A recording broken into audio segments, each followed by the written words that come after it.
हो गई है। तो दोस्तों नमस्कार, मैं हिम्मत सिंह, विमर्श मीडिया और आर्किटेक्ट इंडिया का ये खास प्रोग्राम है। और हम लोग नॉर्मली जो राजनीतिक उठापटक है या हलचल है, उसमें किसी व्यक्ति विशेष या उसकी बात नहीं करते, उसमें क्या क्या एजेंडा निहित है उस पे ही हम चर्चा करते हैं। और आज का जो विषय है कि इस बार का जो चुनाव हुआ है उसमें उसके क्या मायने हैं, एक तो इन जनरल, और उसमें क्या बहुजन एजेंडा अ, अपने कहिए कि एजेंडा शामिल हो गया है, मतलब इस मेन स्ट्रीम में शामिल हो गया है या उभर के आ गया है। इस ये एक जो दूसरा मुद्दा है जिस पे हम बातचीत करेंगे। तो हमारे साथ राम कुमार जी जुड़ गए हैं उत्तर प्रदेश से।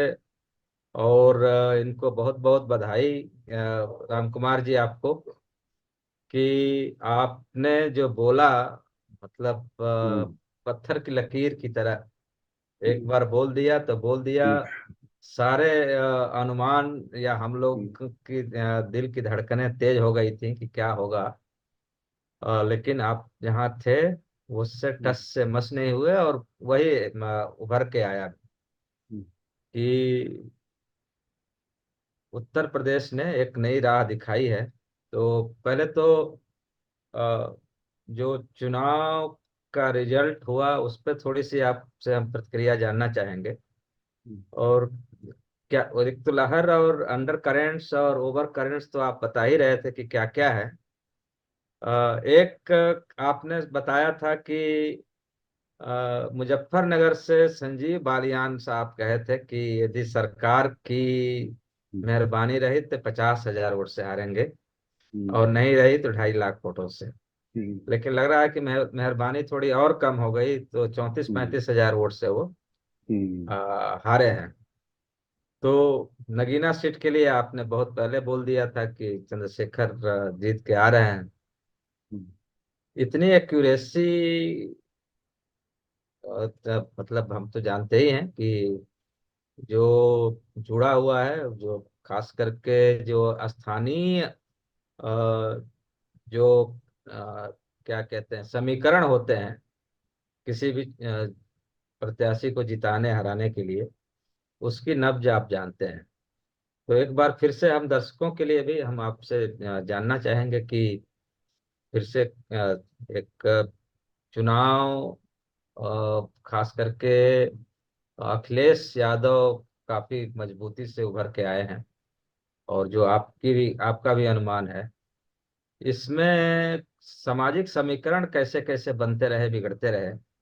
और यदि थोड़ी सी और यदि मेहनत की गई होती या थोड़ा सा और जोर लगाया होता, तब क्या मामला होता आज, जब नरेंद्र मोदी कह रहे हैं कि हम जो है सरकार बनाएंगे, और क्या किस तरह से वो परिस्थितियां करवट ली हैं वो भी देख रहे हैं, इंडिया गठबंधन का अपना समीकरण है।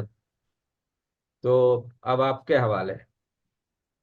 हिम्मत जी, बहुत बहुत धन्यवाद आपका कि आपने जो है हमें मतलब मतलब इनवाइट किया इस टाइम कि जब सरकार बनाने की उठापटक चल रही है उस दौर में जी। हम लोग एक नए विमर्श की तरफ अपनी बात को करने जा रहे हैं। उत्तर प्रदेश में जो चुनाव हुआ है, अगर इसमें थोड़ी सरकार मतलब इलेक्शन कमीशन की मेहरबानी रही बहुत ज्यादा, अगर इलेक्शन कमीशन की थोड़ी ईमानदारी होती तो अखिलेश इंडिया गठबंधन 14 सीट और जीतता। अच्छा। 14 सीट जो है वो चुनाव आयोग ने जो है मोदी जी की मदद करके विशेष मतलब जो है कृपा से उन्होंने 14 सीटें मतलब इंडिया हम्म, गठबंधन की उन्होंने हरवाई। जी। जो सीटें 1000 2000 मतलब 5000 मतलब इस तरीके की रेशियो में मतलब उन्होंने हरवाई कि जहां पर था काउंटिंग धीमी धीमी कर दी, काउंटिंग रोक दी। वहां हम्म। पर बहसें हुई, बातचीत हुई, सब कुछ हुआ। फिर अल्टीमेटली जीतते हुए कैंडिडेट को उन्होंने कई जगहों पे मतलब हार डिक्लेयर कर दिया। वहां काफी झगड़े बवाल हुए, उसके बावजूद वहां आंसू लाठी के डंडे और पुलिस आंसू गैस चलाने पड़े। ऐसी भी स्थितियां कई जगहों पे आई हैं। तो इलेक्शन कमीशन की मेहरबानी से 14 सीट अब जो है वो हम्म। जी। भारतीय जनता पार्टी जीतने में सफल रही है। तो ऐसी, अभी मैं थोड़ी देर पहले सुन रहा था, मतलब वो मध्य प्रदेश के जो पत्रकार श्रवण गर्ग जी हैं, हम्म। उन्होंने एक चौंकाने वाला आंकड़ा दिया कि 120 सीटें जो 500 और 1000 के बीच भाजपा ने जीती है। अच्छा। 120 सीट, 120 सीट का आंकड़ा उन्होंने दिया कि 120 सीट हम्म 500 से 1000 के बीच पूरे देश के अंदर भारतीय जनता पार्टी ने जीती है। मतलब हम्म। 120 सीट, मतलब अंडरलाइन करिए 120 सीट। मतलब कुल मतलब मिला के इनकी जो 240 है, उसमें 120 सीट, तो मैंने कुल मतलब मिला के एक 120 की औकात पे आ गए थे। तो वो मतलब 500 से 1000 के बीच उन्होंने अंडरलाइन किया, 500 से 1000 वोट के बीच हम्म 120 सीटें इन्होंने जीती हैं। तो हम्म उसमें निश्चित तौर पे चुनाव आयोग की, लोकल मशीनरी की, सब लोगों की एक महान कृपा रही है। जो वो लोग हम्म जिसके जरिए 400 पार जा रहे थे, वो वो जो है उनका जाना बिल्कुल तय था कि 400 पार वो जाते। अगर इस देश का जो अखिलेश, मतलब जो है राहुल गांधी ने भी कहा कि इस देश के वंचित तबके और गरीबों ने, और हम्म खास तौर से दलितों ने और पिछड़ों ने इस देश के अंदर जो संविधान और लोकतंत्र दोनों को बचा लिया है। ये बहुत हम्म बड़ी बात है, अंडरलाइन करने वाली बात है। जो हम्म बात चुनाव के दौरान भी मैं कह रहा था हम्म कि सारे एजेंडे एक तरफ हो गए हैं। संविधान में डेमोक्रेसी रहेगी कि नहीं रहेगी इस देश के अंदर, हम्म संविधान इस देश के अंदर रहेगा कि नहीं रहेगा, हमारी जो हम आजादी की सांस ले रहे हैं, ये सांस आगे ले पाएंगे कि नहीं ले पाएंगे, लोगों जी। के लिए ये चुनाव जीने मरने का चुनाव बन गया था। जिसके हम्म चलते हुए उन्होंने ये पूरा किया। जो मतलब इस प्रदेश के अंदर मैंने कभी भी, मतलब पिछड़े, दलित और मुस्लिम हम्म तीनों की एकता और ग्रास रूट पे एकता, चुनावी एकता कई बार हुई है, हम्म लेकिन जमीनी एकता जो देखी मैंने, कि जमीन पे एक दूसरे के साथ कंधे से कंधा मिला करके चलने की, और जमीन पे एक दूसरे के साथ इस बात पे जो है मतलब कन्विंस करने की एक दूसरे को कि भाई इस चुनाव हमें संविधान बचाने के लिए, देश बचाने के लिए लड़ना है। ये बात एक हम्म। बहुत बड़ी बात, बहुत बड़ी मतलब बात। लोगों, जी जी बहुत जी। बड़ी बात, ये बात हम्म लोगों के सामने आई। और दलित समाज के अंदर जो नारा चला, ये देश पहली बार कि नेता नहीं बचाना है, संविधान बचाना है। हम्म। संविधान बचा रहा तो हम नेता बना लेंगे, संविधान ही नहीं बचा तो नेता भी गया, संविधान भी बच गया, संविधान भी और है हम भी जी। गए, हम भी गए। जी तो जी। वो ये जो पूरी अंडर करंट था, जिस अंडर करंट को मतलब ये सत्तारूढ़ दल समझने में और उनकी जो इंटेलिजेंस समझने में हमें लगता है वो गड़बड़ किया। हम्म। जिसको मैं बार बार कहता हूँ कि 16 जिले घूमने के बाद और अलग अलग अक्रॉस द सोसाइटी के लोगों के साथ इंटरेक्शन करने के बाद उसको मैंने हम्म पकड़ लिया। और उसको हम्म पकड़ने के बाद मैं अपने अनुमान पे टिका रहा और आखिरी दम तक टिका रहा। अगर ये 14 सीटें जब चुनाव मतलब इलेक्शन कमीशन के जरिए अगर न जीती गई होती, तो हम कह रहे थे कि 50 के ऊपर भी चला जाएगा, वो चले जाते जो है वो। लेकिन नहीं नहीं, 40 तो पे कोई, वो तो जी जी जी। 40 पे कोई कंप्रोमाइज नहीं है। ये मैं हम्म। पहले दिन से कह रहा था कि 40 पे कोई कंप्रोमाइज नहीं है। तो जी। वो वही वही हुआ। क्योंकि मैं बाकी जगहों पे गया नहीं, यही उत्तर प्रदेश में ही घूमा, इसलिए उत्तर प्रदेश की बात को ज्यादा बता सकता था। हम्म। तो एक तो सवाल ये है। दूसरी सवाल ये है कि सत्ता से अगर दोबारा ये प्रकार मोदी की ये सत्ता आती है, अगर इस तरीके की कोई कोशिश होती है, तो सत्ता से इस देश की जनता का मोह भंग पूरी तरीके से, और स्पेसिफिक मोदी से बहुत ज्यादा मोह भंग इस देश की जनता का हो गया है। हम्म। और अब जो ग्रास रूट पे यूनिटी बनी है, जो चुनावी एकता, जो बार बार पॉलिटिकल एकता तो नेताओं में बन जाती है, तो हम्म जनता अपने अपने तरीके से वोट करती है, लेकिन ग्रास रूट एकता नहीं बनती है। ये पहली बार ग्रास रूट एकता बनी है। जो हम्म ग्रास रूट एकता आने वाले दिनों में एक नए तरीके की राजनीतिक, मतलब जो है जमीन का भी निर्माण करेगी और एक नए तरीके के राजनीतिक भविष्य का भी निर्माण करेगी। इसका हम्म। मुझे बहुत मतलब जो है शिद्दत के साथ मुझे लग रहा है, क्योंकि इस देश के नेताओं पे अब जनता का भरोसा लगभग जी। ना के बराबर हो गया है। उन्हें हम्म। लगता है कि अब अगर देश में इस तरीके से कुछ करना है तो हमें चीजों को, हमें खुद जिम्मेदारी और वो लेकर के हमें अपनी चीजों को निर्वाह करने के लिए आगे बढ़ना पड़ेगा। तो ये हम्म। मुझे समझ में आ रहा है पहले राउंड में। जी। एक उत्तर प्रदेश में खास करके जो योगी शासन है, और वो जो बुलडोजर वाला और दूसरे हम्म, दूसरे चीजों, मतलब ऑपरेशन लंगड़ा करके कई लोगों ने शुरू किया था। हम्म, किसी भी धरना प्रदर्शन तक को ये लोग बर्दाश्त नहीं कर पा रहे थे। हम्म, उत्तर प्रदेश खास करके लखनऊ में यदि कोई भी जा रहा था तो बुरी तरह से पीटना, हम्म, नौजवानों को जिस तरह से इन लोगों ने किया, हम्म, जो मतलब एक तो नौकरी नहीं देना, दूसरा यदि नौकरी की भर्ती हो रही है तो उसको पर्चे लीक करना। हम्म। ये एक जो तमाम पीड़ाएं हैं, वो कहीं एक उसको एक मतलब प्लेटफॉर्म मिल गया था। जी डेफिनेटली। हाँ हाँ।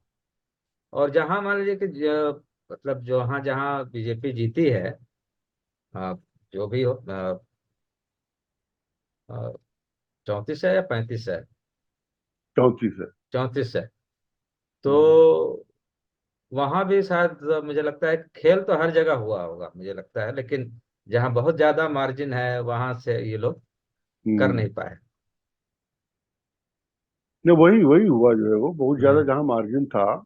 हम्म अब हम्म हम्म, मतलब जो है हमारे ये एक हमारे मित्र हैं सदल प्रसाद, कांग्रेस से लड़ रहे थे गोरखपुर से। जी। मतलब वो जो है गोरखपुर बांसगांव सीट, बांसगांव से जो है वो, हम्म।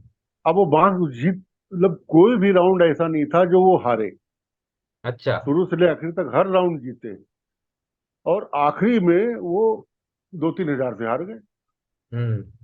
मतलब ये जो है, यहाँ भी देख रहा था अमरोहा में मतलब और मेरठ में, हम्म, अ, यानी हारे जा रहे हैं, पिछड़े हैं, अब शाम तक आते आते पता चला कि अमरोहा भी हार गया, दानिश हम्म, अली हार गए, और ये जीत हम्म, गए, क्या नाम है इधर से, हम्म। आ, गोविल, अरुण गोविल को जिता तो दिया। वही वही ऐसी 14 सीटें मैं बता रहा हूँ, 14 सीटें जो इलेक्शन कमीशन की कृपा से इनको मिली हैं उत्तर प्रदेश हम्म के अंदर। हम्म 14 सीटें में मतलब नाम वाइज मैं 14 सीटें बता सकता हूँ कि चौदह हम्म। सीटें कौन कौन जी। इन्होंने इलेक्शन कमीशन की कृपा से इन्होंने पाई है। अगर हम्म। ये 14 मतलब जो है ना इनको होती तो इनकी हालत और, मतलब जो है ये कम जी। से कम जो है और नीचे आ जाते और बुरी हम्म। इनकी हालत हो जाती जो है। और बुरी तो हालत। वो तो इतनी मशीनरी इनके पास थी और बाकी विपक्ष के पास कुछ नहीं था। सिर्फ उनके हम्म। पास हौसला था। हौसले के दम पे कितना लड़ेंगे। जहां कितना पर लड़े सही। वहां लाठी डंडे, आंसू गैस के गोले सब कुछ चले, जी लेकिन जी जी। रिकाउंटिंग नहीं किया उन्होंने जो है। ये मतलब एक, आ, एक हाँ, मामला तो रहा है शायद। और इलेक्शन कमीशन को फोन करते रहे, रिपोर्ट करते रहे, इलेक्शन कमीशन ने एक भी चीज का जवाब नहीं दिया। इवन हम्म। अखिलेश तक फोन करा, अखिलेश को फोन तक भी जवाब नहीं दिया उन्होंने। तो अब इसके हम्म। बाद अब आप क्या करोगे सही कि जब बात। भैया अंधा बांटे, मतलब जो रेवड़ी। है रेवड़ी हम्म। अपनों को दे, तो वो जी वही जी। वाला हाल है। तो वही था। भैया जब वो अंधा बांट रहा था तो लेकिन इधर ले रहे थे। आपने जो कहा था कि बेईमानी तो करेंगे ही करेंगे, हम्म, लेकिन बेईमानी करेंगे तो हम जो है 40 सीट से हम नीचे नहीं उतरेंगे। जी मैंने कहा था ये बात। और नॉर्मल यदि काउंटिंग भी हो जाती, चलिए बाकी सब छोड़ दीजिए, चुनाव के अंदर क्या हुआ तमाम चीजें हो, हम्म, तो भी मुझे लगता है कि 60 जो आपने कहा था कि हमने कहा आंकड़ा। 60 के ऊपर जाएंगे, 60 जी के जी। पास जाएंगे जो है। तो वो एक चीज है। एक हम्म, जो सबसे ज्यादा रोया जा रहा है, वो हम्म, रोया जा रहा है अयोध्या को सीट के लेके, हम्म, जिसके बारे में कहा जा रहा है कि भाई जहाँ राम के लिए कितना क्या क्या किया, और हम्म, मतलब जैसे लग रहा है कि हम्म, मतलब प्रलय आ गया है। हम्म, तो अयोध्या का, अयोध्या या कहिए कि फैजाबाद, हम्म, अभी तो नाम ही हम्म, उसका फैजाबाद है। हम्म। लेकिन और सीट, वो हाँ सीट फैजाबादी है वो जो है। हाँ, फैजाबाद सीट है, लेकिन अयोध्या अयोध्या बोलते हैं। हम्म, वहाँ का क्या समीकरण है जिसकी वजह से ये भले दुनिया भर में जो भी ढोल पीटे, हम्म, लेकिन वहां का जो राजनीतिक सामाजिक हम्म, समीकरण होगा वो हम्म, शायद अलाउ नहीं कर पा रहा। हम्म। देखिए वहाँ एक तो जनरल सीट पे अखिलेश ने दलित कैंडिडेट लड़ाया। अच्छा, ये ये एक बहुत बहुत बहुत बड़ा। बड़ा। और अयोध्या जैसी सीट पे, हाँ अयोध्या जैसी सीट पे हाँ हाँ। जनरल सीट पे उन्होंने दलित कैंडिडेट लड़ाया। वो और भी दलित कैंडिडेट, वो भी नाम है अवधेश। और अवधेश, मतलब अवधेश, और अवधेश अवधेश हम्म, 9 बार के एमएलए हैं, हाँ। और अभी सिटिंग एमएलए हैं। हम्म। तो 9 बार वही अयोध्या सीट में ही 9 बार के वो एमएलए, आज तक जब से चुनाव लड़ना शुरू किया आज तक वो चुनाव हारा नहीं है। हम्म और बहुत सौम्य और सुशील आदमी, मतलब हम्म बिल्कुल कोई जो है दिखावा, कोई किसी प्रकार का उसके एरोगेंस, कोई भी किसी प्रकार का वो हम्म नहीं। आप सड़क चलते रोक लो, गाड़ी में जा रहा हाथ दे करके, सड़क हम्म पे आपको हाथ दे करके तुरंत ही वहीं रुक करके आपके साथ वहीं पर खड़ा हो जाएगा उतर करके, और बताएगा हाँ बताओ क्या बात। हम्म एक तो वो भी थी। तो दूसरा, इस प्रदेश वहां की दलित आबादी, प्लस अयोध्या में राम मंदिर को स्थापित करने के चक्कर में कम से कम अयोध्या में 50,000 लोगों को भी स्थापित कर दिया है। हम्म, जी। 50,000 लोगों को इन्होंने विस्थापित कर दिया है, सड़क को चौड़ी करने के चक्कर में, मंदिर की बाउंड्री बढ़ाने के चक्कर में, वहां तमाम और तरीके करने के चक्कर में। तो वहां लोग इतने त्रस्त हो गए थे कि जो हम्म बेचारे सदियों से रह रहे थे उनके घर गिर गए, वो झोपड़ी में हम्म, पड़े हुए हैं, जो इस तरीके के। तो अयोध्या में तो मैं तो गया ना, मैं तो देखा ना अयोध्या। अच्छा। मतलब मैं तो गया, इस चुनाव के दौरान भी गया, इससे पहले भी गया मैं हम्म अयोध्या में। लोगों ने हम्म देखा, लोग तो मतलब ऐसी गाली बक रहे, मतलब बिल्कुल लिटरली जिसको बोलते हैं कि वो मतलब राम के बारे में भी वो मोदी के बारे में बराबर कह रहे थे वो। अच्छा। मतलब ऐसा नहीं कि जो है वो मतलब हम्म। मोदी के बारे, राम और मोदी दोनों को बराबर वो जो है हम्म। निपटा रहे थे। कि हम्म। साला ऐसा क्या हो गया इस देश के अंदर, ऐसा क्या हो गया यहाँ, इन्होंने सालों ने ऐसी आफत जो है यहाँ नहीं, मतलब जो ये है ला पहले करके। से ये जो फैजाबाद वाली सीट है, ये तो कम्युनिस्टों की पारंपरिक सीट थी। हाँ, शायद वो कौन सेन थे, मित्रसेन मित्रसेन। यादव वहां से, जी जी। मित्रसेन यादव वहां से जीता करते थे, क्योंकि वो हम्म। अकबरपुर वहां पर वो मतलब उस इलाके में कम्युनिस्ट सीपीआई का काफी जो है मतलब मैंने प्रभाव क्षेत्र उस इलाके में अवध का रहा है। इलाका रहा है, जी जी और जी। सीपीआई के करीब उस अयोध्या सीट से 3 एमएलए जीता करते थे सीपीआई के जो है वो। अच्छा। तो वो जो है, तो हम्म वो ऑलरेडी मतलब जो है उस तरीके की रही। दूसरा, वो दलित और मुस्लिम बाहुल्य सीट है वो, जो एक हम्म, तरीके से जो है जी। अयोध्या में जो इन्होंने जो कर्म किए थे, उस कर्म की वजह से जो अयोध्या के जो लोकल लोग थे उनको इतना इन्होंने प्रताड़ित कर दिया। उनको मतलब मुआवजा, वही जो बात जमीनों खेल था कि मुआवजा दिया आपको 10 लाख, और वो 50 लाख में जो है अगले दिन अच्छा। बेच दिया। वो जो पूरे हम्म खेल खेले, तो हम्म। अयोध्या में इन्होंने हजारों घर उजाड़ दिए, हजारों घर, मतलब कई एक दो नहीं, ऐसी हजारों। रिपोर्ट मिली जिसको तो कुछ मिला ही नहीं। तो वो बहुत सारे जो दलित हाँ। थे, जो वहां पर पड़े हुए थे, जो अनथराइज थे, जिसको हम्म होता ना कि भाई मतलब जो जमीन पे अनथराइज जमीनों पे तमाम, जैसे दिल्ली में भी है, हर जगह है, हम्म लोगों ने बना लिया मकान, 10 10 20 20 50 50 साल से रह रहे वो, रहते हम्म। चले आ रहे। अब उन्हें लग रहा कि ये हमारी मतलब अपनी अपना घर है, अपना पुश्तैनी, अपना मकान, अपना पुश्तैनी जिंदगी उसमें जी रहे। अचानक जो है कह रहे कागज लाओ, तो वो कागज हम्म। कहाँ से देगा वो। तो उसको मतलब जिंदगी भर की कमाई उसकी तोड़ दी और भगा ऊपर से दिया उन्होंने जो है। लेकिन वोटर तो थे, वोटर आपने वहां से बेदखल कर दिया, लेकिन वोटर लिस्ट से तो बेदखल नहीं किया, वोटर लिस्ट में तो थे वो। तो उन हम्म सब लोगों ने भी जो है वहां पर मतलब बहुत, हम्म, मैं तो 1 लाख के ऊपर इनकी जीत, इनकी हार को मतलब जो है मैं मान के चल रहा था। लेकिन फिर हम्म। भी काफी इज्जत बच गई, मतलब कम कम में हारे ये, लेकिन नहीं, मैं तो एक बीएसपी ने लाख भी शायद अच्छा वोट लिया है वहाँ। हाँ, तो मैं तो 1 लाख के ऊपर शर्त लगाने को तैयार था इनकी इस सीट पे जो है वो। हम्म। तो कोई शर्त लगाने वाला मिला ही नहीं मुझे, जो है 1 लाख रुपए। अच्छा, जी हमका जी। 1 लाख, एक हम्म लाख से नीचे हारेगा तो तुम्हारा, हम्म, 1 लाख से ऊपर मतलब हारेगा तो मेरा। तो वो जी कोई जी जो शर्त लगाने वाला ही नहीं मिला कोई जो है। सब जी डर जी। गए कि मैं इतना कॉन्फिडेंट होकर के क्यों कह रहा हूँ, किस तरीके से कह रहा हूँ। तो वो जो हाँ। है, तो अयोध्या सीट इनका हारना मतलब तय था, और जिसमें कोई जो है लबोरी। हम्म। इवन मोदी, अगर प्रियंका गांधी बनारस से लड़ जाती तो मोदी हार जाते। ये मोदी आप सही कह रहे हैं। मोदी को तो बाद में 1 लाख से नीचे मोदी जीत रहे थे। तो पूरा मोदी और वहां से सबसे फोन आया, सब कुछ आया कि इज्जत बेकार हो जाएगी, ये इसको आगे आगे बढ़ाओ थोड़ा जीत को। तब वो हम्म। कॉन्स्पिरेसी करके वो 1.5 लाख पे ले जाया गया है, वरना मोदी 1 लाख के नीचे नहीं पड़ रहे थे। तो वहाँ क्या कारण रहा, मतलब इतना हम्म। विरोध, हर हर मोदी, घर घर मोदी, क्या क्या अब सब वहाँ चीजें। अब वहाँ वहाँ जो कारण रहा, वहाँ जो ग्रामीण कॉन्स्टिट्यूंसी थी उसमें तो हार ही गए थे वो, जो है वो तीन अच्छा। शहर की कॉन्स्टिट्यूंसी थी। अब शहर की कॉन्स्टिट्यूंसी के जो, मतलब मैं बनारस भी घूम के आया था, तो लोगों ने लोगों से बातचीत किया।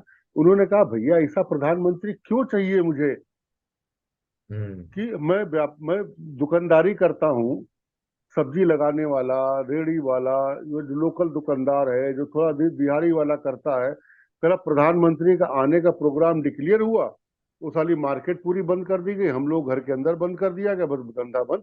कल साला 2 दिन प्रधानमंत्री है, 4 दिन धंधा बंद हमारा। तो ऐसा भैया नेता क्यों मैं अपने सर पे मुसल्लत करूं, जो है हमारा जीना मरना, मतलब ठीक है प्रधानमंत्री होगा, सब कुछ होगा, लेकिन मैं तो हम्म। भैया घर के बाहर नहीं निकल सकता, मैं अपनी जी दुकान नहीं जी। खोल सकता, मैं अपनी दुकान नहीं लगा सकता।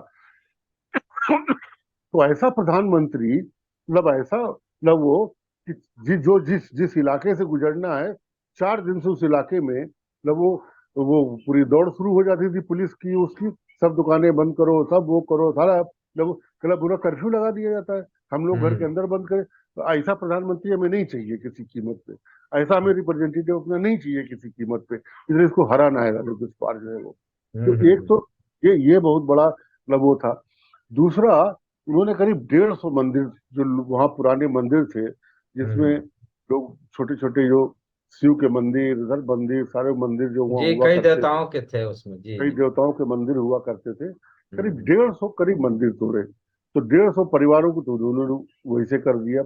बाकी फिर उन्होंने जो कॉरिडोर बनाने के चक्कर में हजारों घर गिरा दिए, हजारों की तादाद में उन्होंने घर गिरा दिए। तो वो जो घर गिराए वो तो उनके सपोर्टर थे, वहां तो हम्म। मुसलमान आबादी थी नहीं, वहां तो आबादी थी ब्राह्मणों की।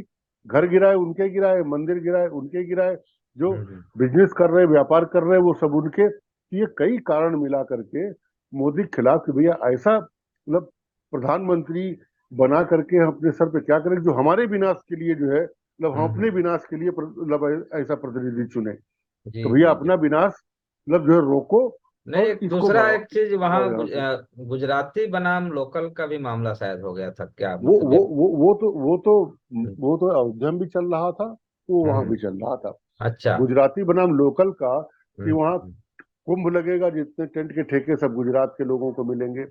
अयोध्या में हम्म। कोई इवेंट होगा, सब गुजरात गुजरात के लोगों को ठेके मिल, वहां पर जो भी छोटे छोटा ठेका गुजरातियों, तो वहां जो है मतलब जो वो कैंप हाउस बना, मतलब अपने वो जो है वो मतलब कैंप ऑफिस बना लिए हैं सारी अच्छा। चीजों के जो है वो, मतलब हम्म। बनारस में और अयोध्या में सब जगह।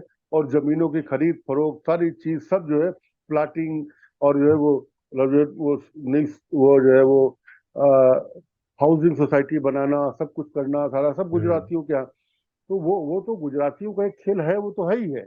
मैं हम्म। गुजरातियों के खेल के साथ साथ मैं दूसरे जो जनता वाले खेल में वो बता रहा हूँ। हम्म। गुजरातियों के खेल तो आम मीडिया में है, सब लोग जी। चर्चा कर रहे हैं, लेकिन जो मैं बात कर रहा हूँ उसको कोई चर्चा नहीं करता है, उस पर कोई हम्म। बात नहीं करता है। कि हम्म। लोगों की जो वहां सोच कि भाई ऐसा प्रधानमंत्री जो अपना धंधा बंद कर दे, ऐसा हम्म। प्रधानमंत्री जो घर से निकलना बंद कर दे, ऐसा प्रधानमंत्री जो विकास के नाम पे हमें को भी घर कर दे, ऐसे रख के क्या करेंगे। तो ये सब चीजें वहां बनारस के अंदर काम की हैं, जिसकी वजह से इसका मतलब जो है वो हम्म। हाल खराब हुआ है जो है हाल वो। खराब हुआ, जी जी जी। अ, अ, चलिए, उत्तर प्रदेश ने एक नई राह दिखाई है, हालांकि मतलब उत्तर प्रदेश को क्या लोग बोलते थे, गोबर पट्टी और क्या क्या सब, काऊ हम्म, बेल्ट हम्म, और दुनिया भर की चीजें थी। दूसरा जो सबक सिखाया है वो है बंगाल ने। हम्म, और बंगाल ने से हमारे साथी नित्यानंद जी भी हमारे साथ जुड़ गए हैं, और विघ्नेश भाई भी जुड़ गए। तो अभी मैं थोड़ा सा ब्रीफ कर दूं आप लोगों के लिए कि भाई अभी जो उत्तर प्रदेश का जो परिणाम आया है उसमें, अ, राम कुमार जी का कहना है कि यदि चुनाव आयोग की कृपा नहीं होती तो 14 सीट और वहां से बीजेपी को गंवानी पड़ जाती। तो करीब करीब 60 के आसपास पूरा बस मामला इंडिया अलायंस का बनता है। तो और क्या, वहाँ अयोध्या और बनारस वाला मसला तो है ही, इसके अलावा जो दूसरे आयाम है, उन्होंने बीजेपी को उखाड़ने में काफी मदद की है। नित्यानंद जी, मैं अब आपके पास आ रहा हूँ। एक तो अ, 3-4 दिन हो गए, हम 3 दिन हो गए, परिणाम आए हुए, मैंने 4 तारीख को परिणाम शाम तक लगभग लगभग आ गए थे।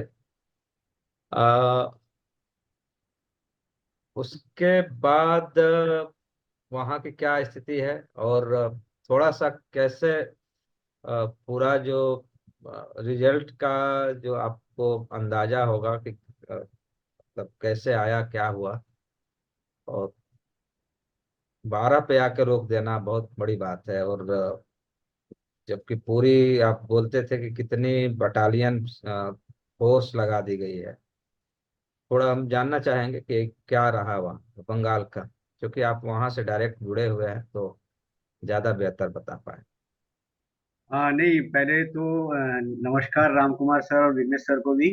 हम्म। और राम कुमार सर का जो है आकलन जो है वो, जो मैं नमस्कार। बार बार सवाल पूछ रहा था और वो सारा एकदम जो सर ने हाँ, बोला था वो ठीक निकला, एकदम सटीक।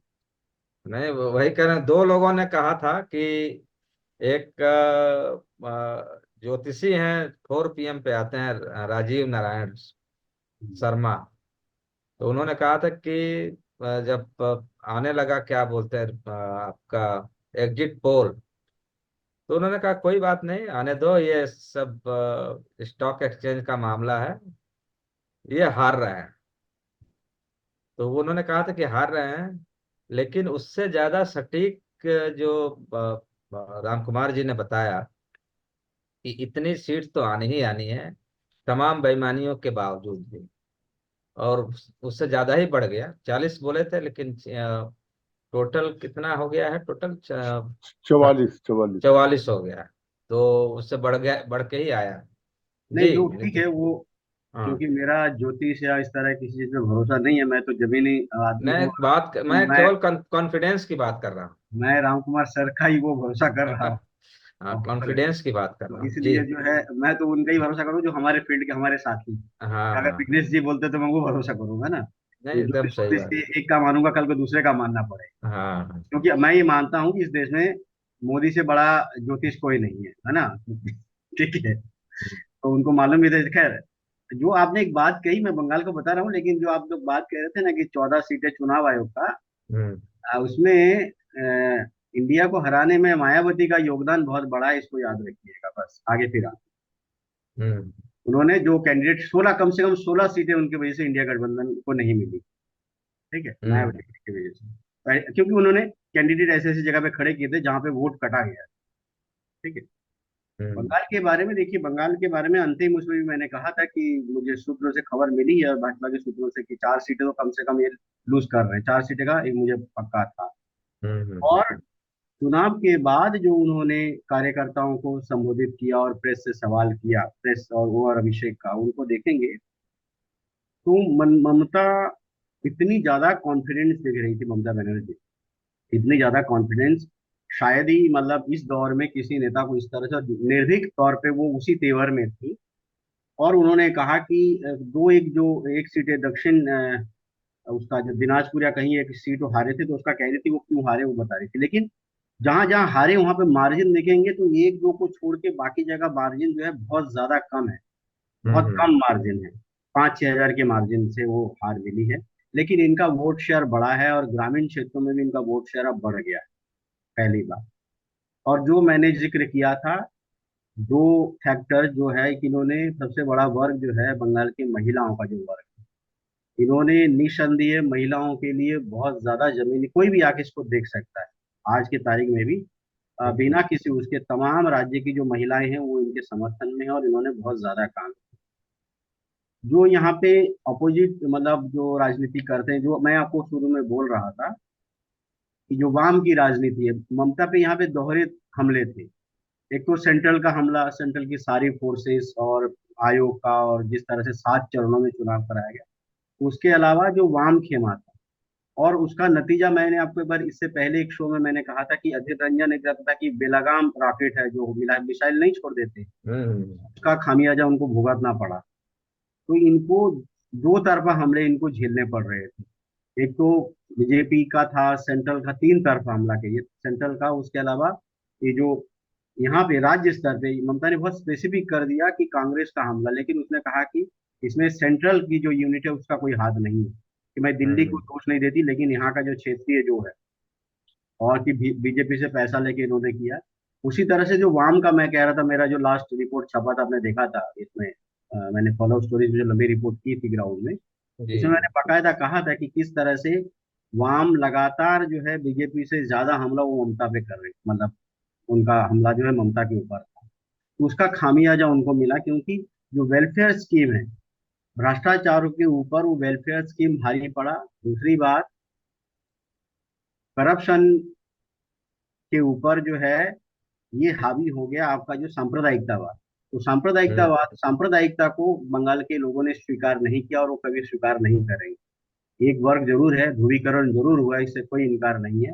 उसका हमने पिछले चुनाव में देखा था कि जब इनको 18 मिली थी, लेकिन धीरे धीरे लोगों को ये बात समझ में आ गई। और विशेषकर जो बंगाल से परिचित हैं, आप जानते हैं, बंगाल के लोगों का भोजन का मुख्य अंग है मांस मछली। यहाँ पे तो त्योहार के दिनों में 10 दिन, जब दुर्गा पूजा यहाँ पे चलता है या काली पूजा है, भाई बाकायदा यहाँ बलि अभी भी देते, बलि प्रथा है, रखा काली पूजा होती है, हम्म। उसमें बकरे की बलि दी जाती है, या फिर ये नॉनवेज खाना, और स्वच्छंद रहना, मतलब एकदम स्वतंत्र रूप से रहना, प्रेम करना, या जो भी चीजें हैं यहाँ पे, वो चीजें बाद में ये बात समझ में आ गई कि भाई कल को अगर इनकी सरकार यहाँ आ गई, तो जो युवा जोड़ी पार्क में बैठे, चाहे भाई बहन बैठा, कोई बैठा, तो इनके लोग आएंगे, हमले करेंगे अगर इनका राज आ गया।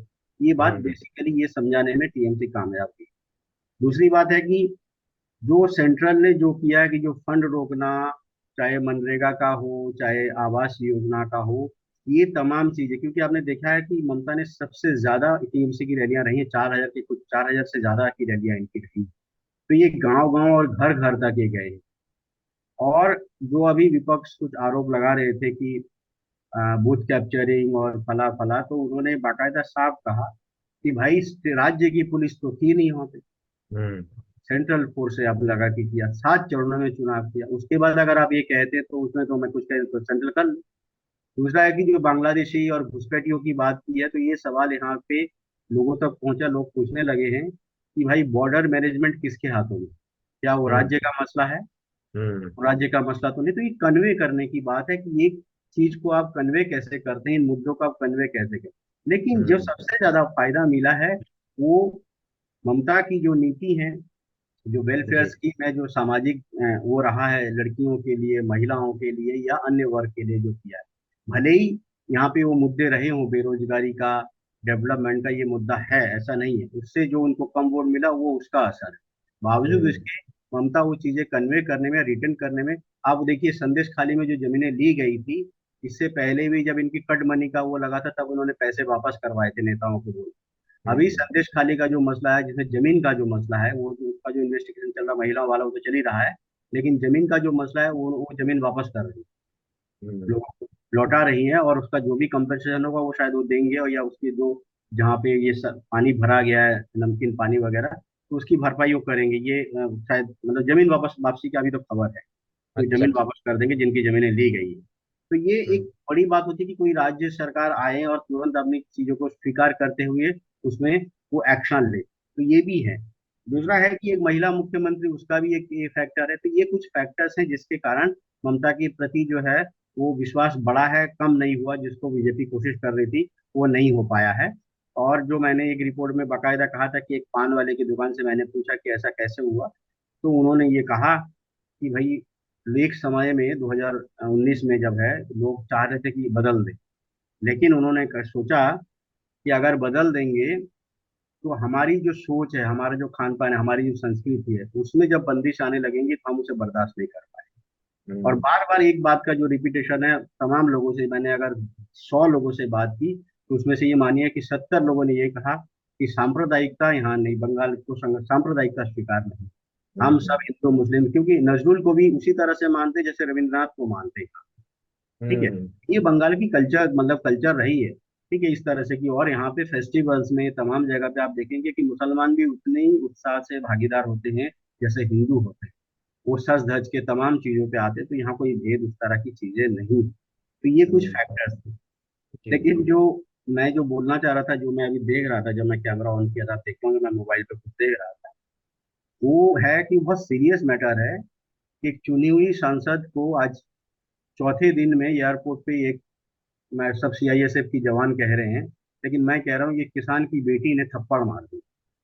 जी, ये बड़ा मजेदार बात ये है। बड़ा मुद्दा इसीलिए है कि हम्म। आप सोचिए कि जो अग्निवीर कर रहे, जो अग्निवीर के नाम पे जो सेना के लोग होंगे या जो गए होंगे, जिनको दो तरह का दर्जा दे रहे हैं, हम्म। शहीद मान रहे, तो ये आगे हम्म। जाके और कितना होने वाला ये देखिए, फिर अगला जो सवाल करेंगे। तो मैं कह रहा हूँ ये एक सीरियस मुद्दा है, ये लोगों का चीज चुनाव के हम्म। बाद अब वो चीजें आने लगी हैं, ये दिखने लगा।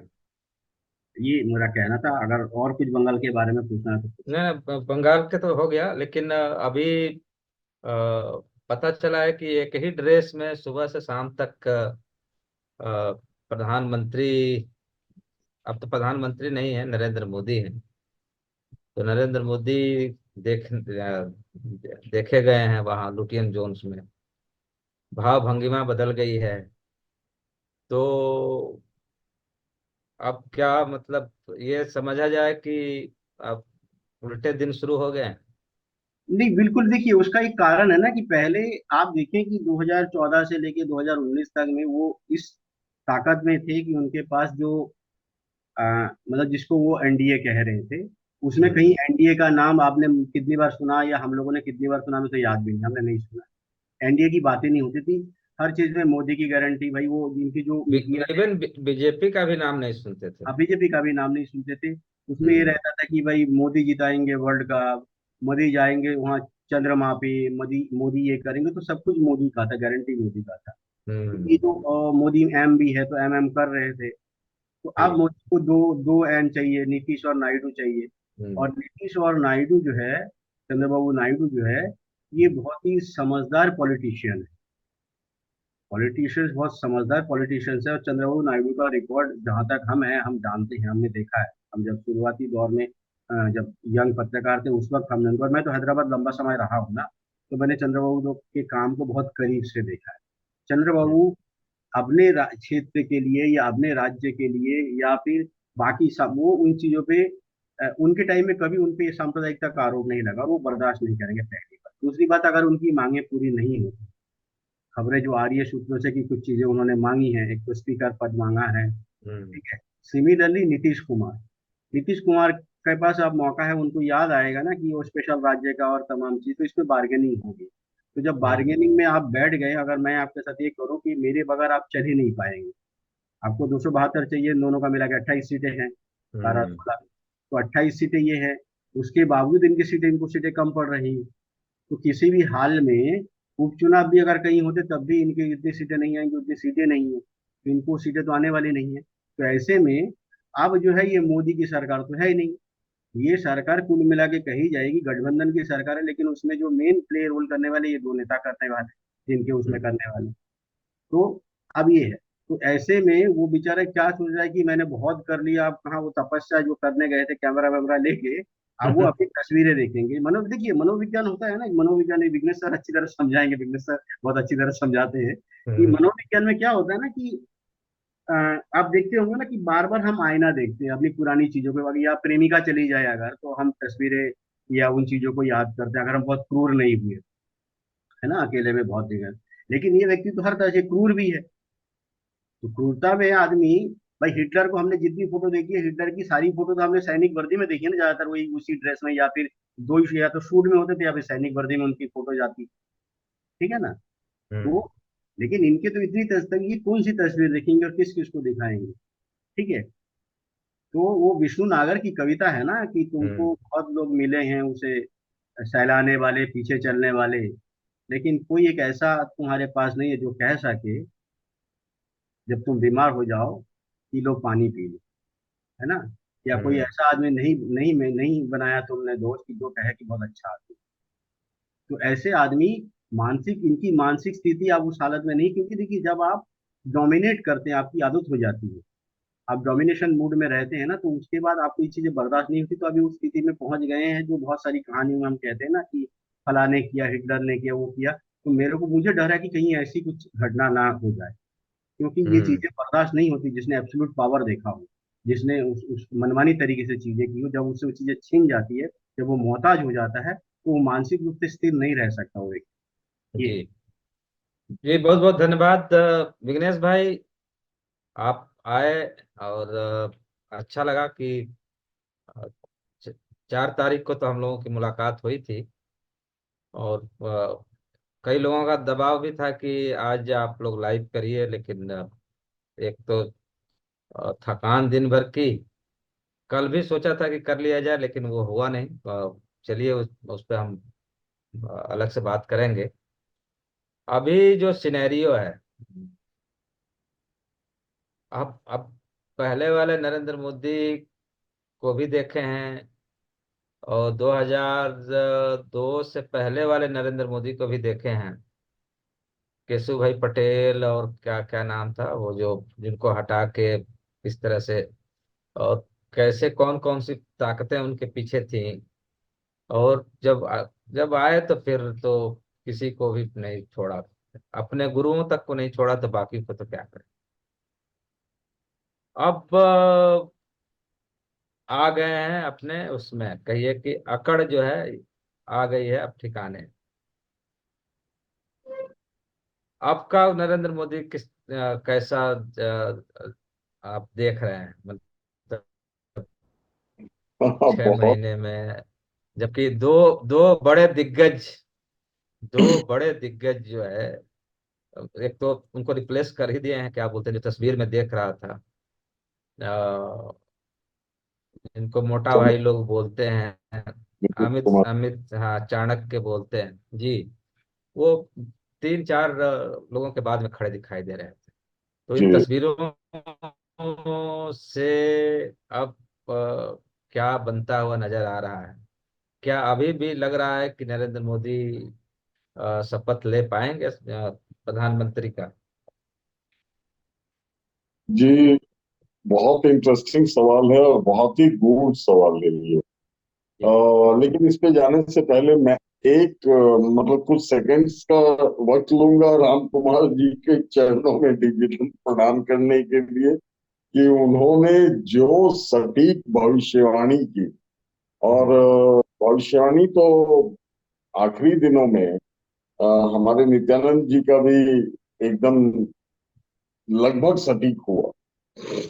तो विमर्श मीडिया का भी शुक्रिया, और आर्किटेक्ट इंडिया का भी, कि हम लोगों ने जो हम लोगों ने जो प्लेटफॉर्म इस्तेमाल किया, वो प्लेटफॉर्म अब बहुत ही ऑथेंटिक जानकारियां दे पा रहा है, जितनी ही दे पा रहा हम्म वो ऑथेंटिक हो रही है। और कोशिश कर रहे हैं हम लोग कि जो भी हम बोले बताएं, आ, वो अक्षरशः सत्य। तो हम्म ये जो कठिन सवाल है कि आज के मोदी 2002 से पहले, या के मोदी 2002 के बाद के मोदी, 2014 के बाद के मोदी, सभी मोदी सभी मोदियों में एक खासियत थी, कुछ डिलीवर करें ना करें, हम्म मार्केटिंग बड़ी अच्छी होती थी। क्योंकि मोदी जी के पहले के जो मुख्यमंत्री थे, नाम मैं भी भूल गया हूँ, पटेल साहब थे शायद। केशव भाई पटेल थे। हाँ, केशु भाई पटेल थे। हम्म तो उनके वक्त जो गुजरात का जीडीपी था, वो 14.5% के दर से बढ़ रहा था। 14.5% वही। प्रतिशत ग्रोथ था, जीडीपी ग्रोथ। गुजरात हम्म। का, जब नरेंद्र मोदी जी ने ओथ लिया। पहले टर्म रहे वो 12.5% पे आए पहले 5 सालों में। दूसरे 5 सालों में 10.5% पे आ गए। हम्म। तीसरे टर्म में जो उनका लगभग 3-4 सालों का टर्म था, 8.5% पे उन्होंने छोड़ा। 2-2% गिराते चले गए वो जीडीपी। बहुत बड़ी गिरावट होती है। लेकिन मार्केटिंग ऐसी थी कि आम लोग ये समझते रह गए कि इन्होंने गुजरात के लिए कुछ किया। आप इतने बड़े जीडीपी ग्रोथ को बिना कुछ किए यूं ही छोड़ दें तो 2-2% के हिसाब से वो गिरता चला जाएगा 5-5 सालों में। लेकिन मार्केटिंग इतनी जबरदस्त थी कि 2014 तक तो ठीक है, विकास की बातें होती रही। 2014 के बाद कद बढ़ा। 19 के बाद तो महामानव हो गए, और अब तो वो बायोलॉजिकल भी नहीं है। तो जिस तरीके से उनका कद और उनके कद के साथ उनका अहंकार बढ़ा, जो अब के मोदी हैं जिन्हें कोalition सरकार चलाना है, और जिनके बारे में आज भारत का कोई नेता, कोई अनुभवी नेता या कोई भी एनालिस्ट ये हम्म। एनालिसिस करके नहीं दे सकता कि नरेंद्र मोदी जी जिसको अपने खेमे में लाते हैं, जिस दल को, उस दल के जो अ, नेता होते हैं, जो मेंबर्स होते हैं, members of parliament, members of legislative assembly, उसको वो अपनी तरफ ना ले आए, और उस जी। दल का अ, मतलब कि उस दल का जो दल के रीढ़ की हड्डी है उसे ना खोखला दे। तो ये बात हम्म। चंद्रबाबू नायडू जानते हैं, ये बात नीतीश कुमार भी जानते हैं। वो दोनों ही मोदी जी से सीनियर हैं। आज ही मोदी जी का वो पुराना भाषण सुन रहा था जिसमें वो चंद्रबाबू नायडू के बारे में कह रहे थे कि चंद्रबाबू नायडू मुझसे सीनियर हैं, अपने ससुर को धोखा देने में सीनियर हैं। हम्म। और पता नहीं क्या क्या कह रहे थे वो पुरानी कोई उनका भाषण था। तो इतने सबके बावजूद अगर चंद्रबाबू नायडू उनके साथ आ रहे हैं और नीतीश कुमार जी उनके साथ आ रहे हैं, तो आप ये समझिए कि अ, इस बात से शायद इत्तेफाक रखेंगे राम कुमार जी भी और नित्यानंद जी भी, कि अभी चंद्रबाबू नायडू की जो स्थिति है, जो उनके दल की स्थिति है, उन्हें सत्ता से कई काफी लंबे समय तक बाहर रखा गया है। तो बड़े फाइनेंस की जरूरत है, बड़े फाइनेंस की जरूरत है। वो फाइनेंस कैसे पूरी होगी? हम्म। कोई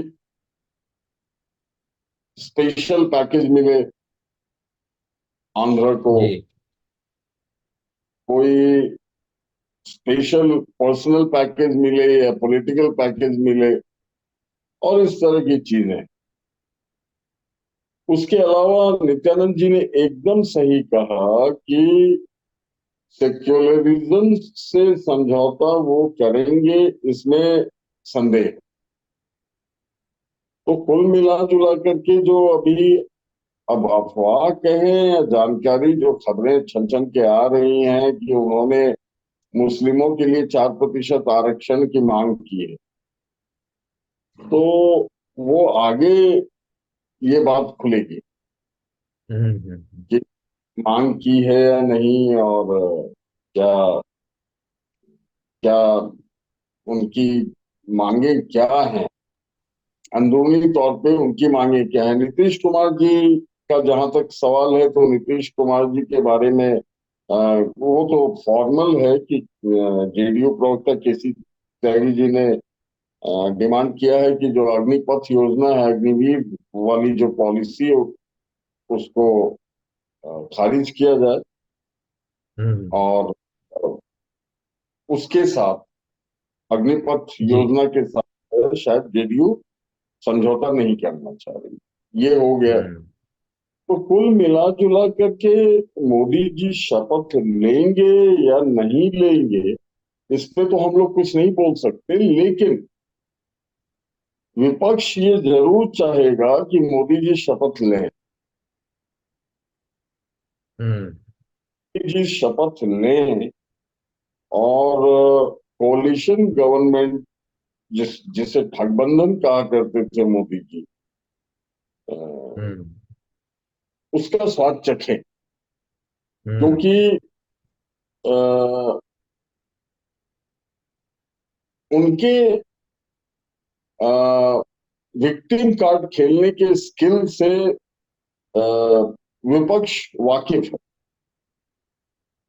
और विपक्ष नहीं चाहेगा कि विपक्ष को कोई ऐसा निर्णय लेना पड़े जिसमें मोदी जी एक्सपोज हो, और ये जी। विक्टिम कार्ड चला जाए कि विपक्ष ने मोदी जी को परेशान करना शुरू कर दिया। तो इसीलिए विपक्ष यही चाहेगा कि मोदी जी अपने ही अ, लोगों के माध्यम से अपने ही जाल में वो फंसे, और अ, अपने ही हथियार से हम्म। अपने ही हथियार से जो है वो अ, खेत जाए। जी। जी। जी। ये ये विपक्ष का है। मोदी जी का ये है कि मोदी जी अ, अभी भी चाह रहे हैं कि सत्ता उन्हें प्राप्त हो, और हमें देखना चाहिए आगे क्या कर लेता है। जी। जी। बहुत हाँ, नित्यानंद जी कुछ बोल रहे थे आप। जी, मैं ये सिर्फ ये कह रहा था विघ्नेश सर से उसके जोड़ने के लिए, कि एक बहुत बड़ा धमाका ये हुआ कि अब राहुल गांधी ने जो जो एग्जिट पोल के द्वारा जो शेयर बाजार घोटाला हुआ है, बात हुई कि नहीं मुझे नहीं मालूम है, तो उसमें मैंने वो जेपीसी की, बोल जी, उसको ले आना था जी। हाँ, जो जेपीसी जांच की जो ज्वाइंट पार्लियामेंट्री कमीशन की मांग जो की है, तो मैं चाह रहा हूँ, हम्म। तो वो बहुत बड़ा है, मतलब अभी गवर्नमेंट बनी भी नहीं है और उन्होंने मांग उठा दी है। तो अभी देखिएगा कि वो बनना चाहेंगे कि नहीं, जो विघ्नेश सर कह रहे थे, मैं वही बात कह रहा था कि वो बनना चाहेंगे भी तो, क्योंकि ये चीजें अब वो विपक्ष भी नहीं है और उस तरह का गठबंधन भी नहीं है, तो ये बात बहुत महत्वपूर्ण है। हाँ, इसमें जी। मैं एक चीज जोड़ देता हूँ कि ये जो जेपीसी की मांग उठी है, ये फॉर्मर फाइनेंस सेक्रेटरी ने लेटर लिखा है प्रेजेंट फाइनेंस सेक्रेटरी को, और इस घोटाला अभी कह सकते हैं हम लोग, इसके ऊपर संज्ञान लेने के लिए और इसके ऊपर कार्रवाई करने की उन्होंने डिमांड की। आज सवेरे उन्होंने मेल किया था शायद, या कल रात में मेल हम्म। किया था जी। प्रेजेंट फाइनेंस सेक्रेटरी को, फॉर्मर फाइनेंस सेक्रेटरी ने।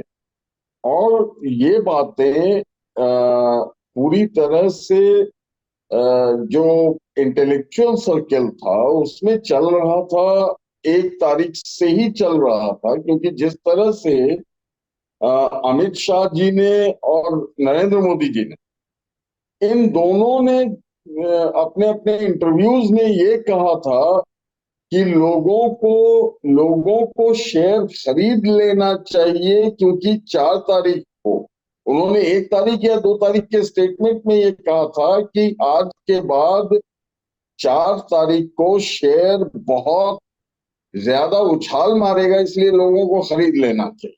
अब सभी जानते हैं कि अमित शाह एक शेयर ब्रोकर थे पहले।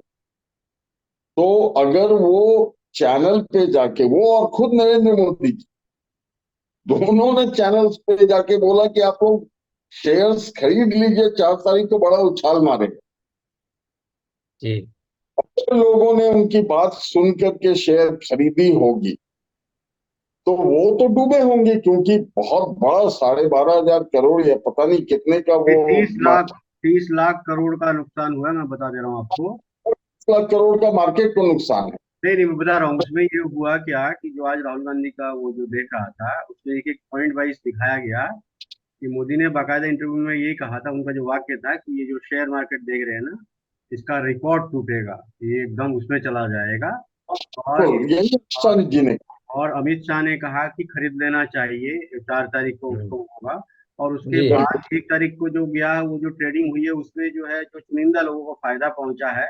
और उसके बाद जो नॉर्मल जो इन्वेस्टर्स थे, निवेशक जो थे, उनका 30 लाख, उसमें बाका बार बार उन्होंने ये अपील की है कि मैं आपके लिए कह रहा हूँ, ये देखिए इस जांच की मांग मैं आपके लिए कर रहा हूँ, क्योंकि आपका पैसा इसमें डूबा है। ये मैं अच्छा, इसमें इसमें घोटाला कहाँ है, ये एक लाइन में मैं बता देना चाहता हूं कि जिन लोगों ने बड़ी मात्रा में वो शेयर्स जिन्हें उछाल मारने की, मतलब कि वो इनडायरेक्ट हिंट लोग समझते हैं कि जो क्रोनी कैपिटलिस्ट हैं उनके शेयर खरीदना चाहिए, और जिन्होंने बहुत दिनों से बहुत सस्ते दर पे उनके बड़े बड़े शेयर्स, बड़ी क्वांटिटी में उनके शेयर्स खरीद के रखे थे, उनके शेयर्स जो हैं लोगों ने खरीद लिए।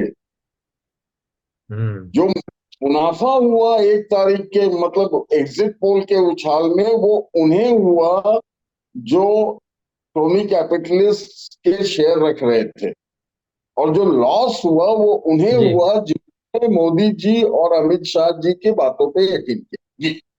जी।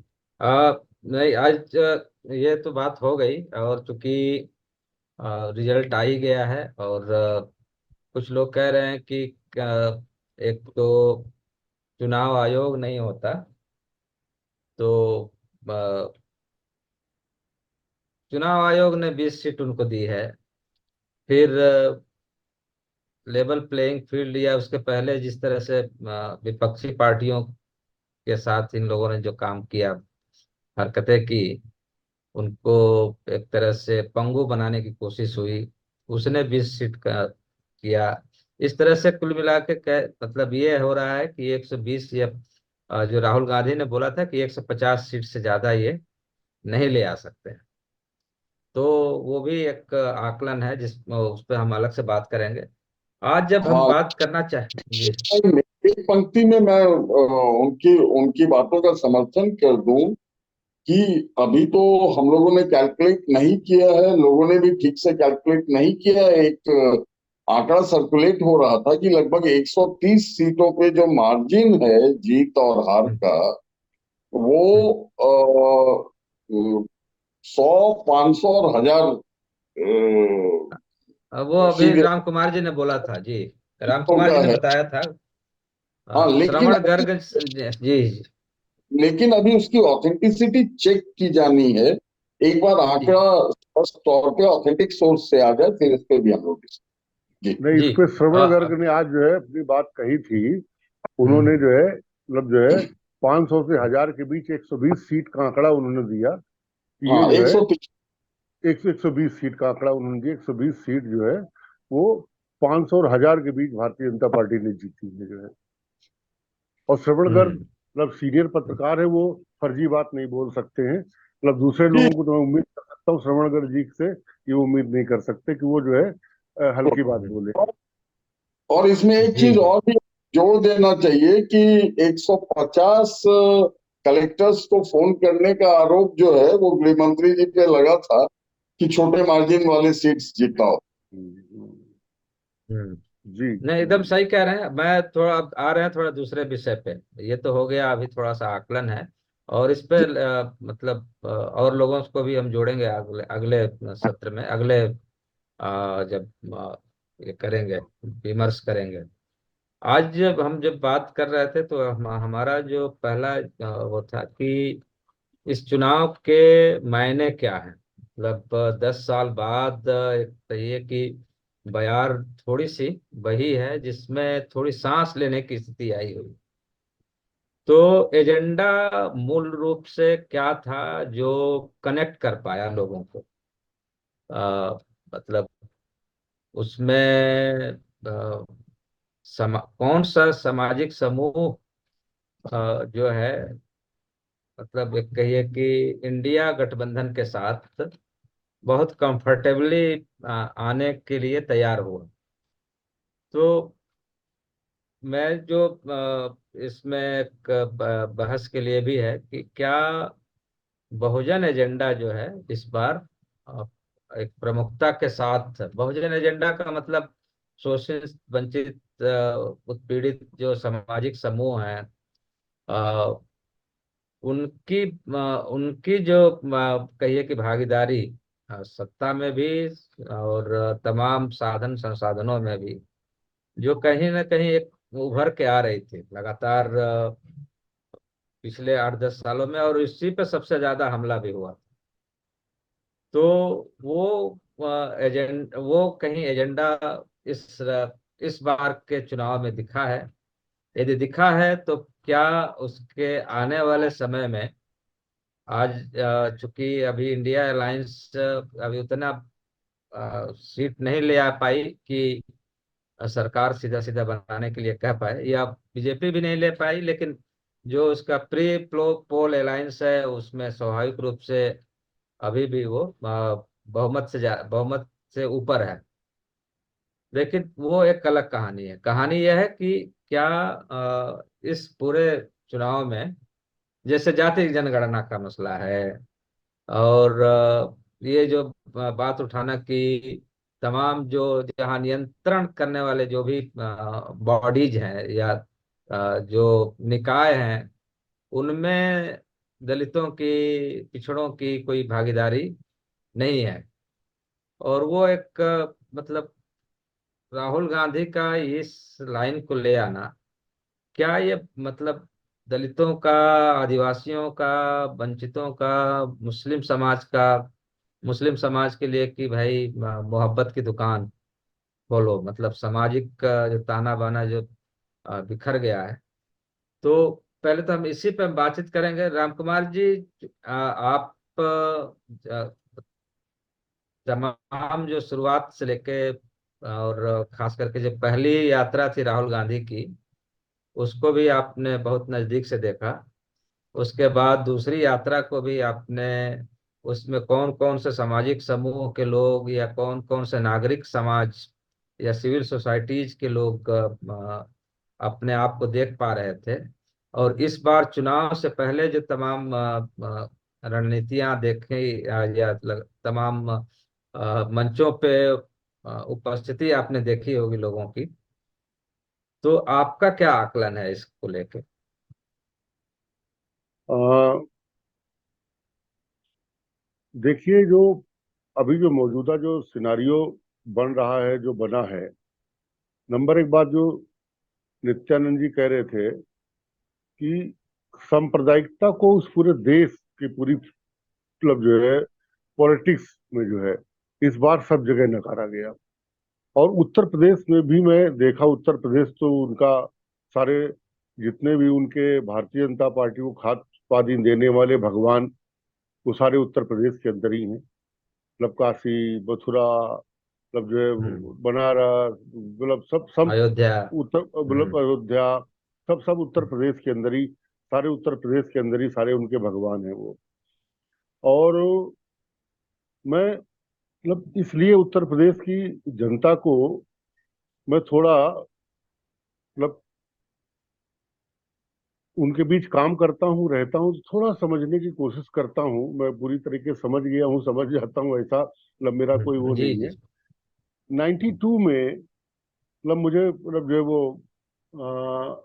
जब बाबरी मस्जिद गिरी है, बाबरी मस्जिद गिरने के बाद अगर आप देखेंगे कि काशीराम और मुलायम सिंह जी का जब मतलब जो है एकता हुई, और उस समय ये दौर बन गया था पूरे प्रदेश के अंदर, देश के अंदर, कि आप ट्रेनों के अंदर अगर सफर कर रहे हैं, मुझे खुद, मैं उस समय दाढ़ी रखता था, मुझे याद है कि मैं मेरठ से कानपुर, मतलब सहारनपुर से कानपुर आ रहा था बाया मेरठ। तो मेरठ से मैं ऊपर सीट पे लेटा हुआ था, बीच ट्रेन में बहस चल रही थी और तमाम ऐतिहासिक तथ्यों को गलत तरीके से कोट कर रहे थे। तो मैं कई ऐतिहासिक तथ्यों को मैं ठीक करने की कोशिश किया।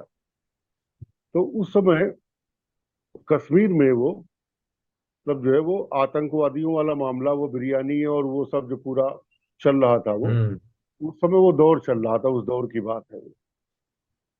तो उन्होंने कहा नीचे उतर के आइए आप। तो मैंने कहा भाई हम्म। नीचे उतर के क्या पीटोगे क्या मुझे? कहीं नहीं पीटेंगे, हम्म। नहीं बात करेंगे। हम कहा ठीक है मैं आ रहा हूँ नीचे। तो मैं नीचे हम्म। उतर के आया। तो मैं कई ऐतिहासिक तथ्य जब ठीक करने लग गया तो उन्होंने मुसलमानों को गाली बकनी शुरू कर दी। और हजरत बल का बाल है कि वहाँ किसका बाल है क्या है? अरे हम कहे हजरत बल का बाल हो चाहे किसी का बाल हो चाहे किसी, उससे हमसे क्या मतलब? हमें ना, हम्म। हमका मैं नास्तिक आदमी हूँ, मेरे से कोई मतलब इस मामले में कोई वो। तो लोग वापस, अरे यार जो समझ रहे थे वो नहीं, वो समझ रहे थे वो नहीं, मतलब वो दाढ़ी समझ के मुसलमान समझ रहे थे। उनका अरे वो नहीं है, अरे वो नहीं है, अरे वो नहीं है। फिर वो बात दूसरे। तो उस माहौल में फिर जब काशीराम और उनकी एकता हुई, तब जो है मिले मुलायम काशीराम, हवा मुड़ गए जय श्री राम, ये नारा भी उत्तर प्रदेश के अंदर लगा। उस बात को भी, और एक नए तरीके का समीकरण प्रदेश के अंदर बनने जा रहा बना। और जिस समीकरण को आरएसएस ने एक मुलायम सिंह के साथ लगा दिया, वो जो है वो ठाकुर साहब, और यहाँ एक लगा दिया वो मल्होत्रा, मिस। मतलब जो है हम्म। मतलब काशीराम के साथ। तो उधर उन्होंने जो है नाश कर दिया, और इधर इन्होंने जो है, दोनों ने जो है अच्छा, वो अमर सिंह की बात कर रहे हैं आप? अमर सिंह, और इधर एक क्या है, जयंत मल्होत्रा, हाँ कौन हाँ, मल्होत्रा? जयंत इस मल्होत्रा थे, हाँ हाँ। जयंत मल्होत्रा कौन मल्होत्रा था जी। जो इधर लगा था। हम्म। तो जो जी जी काशीराम जी। का सलाहकार बन गया था वो उधर सलाहकार बन गए। उन्होंने हम्म। उसको रोका। उस रोकने के बाद फिर जो है मतलब वो जो एकता बन रही थी, उस एकता को तोड़ा। तब मैंने कहा था कि भाई इस प्रदेश के अंदर इन दोनों के जो झगड़े हुए हैं, ये झगड़े 20 साल प्रदेश की राजनीति को पीछे कर दिया इन्होंने। जो नई एक रोशनी, नई किरण जो इस प्रदेश को दिख रही थी, इसको इन्होंने 20 साल ऐतिहासिक तौर पे 20 साल पीछे कर दिया है। वो बात मैंने हम्म। उस समय कही थी। और उस समय प्रदेश के अंदर एक सांप्रदायिकता विरोधी अभियान हम चला रहे थे।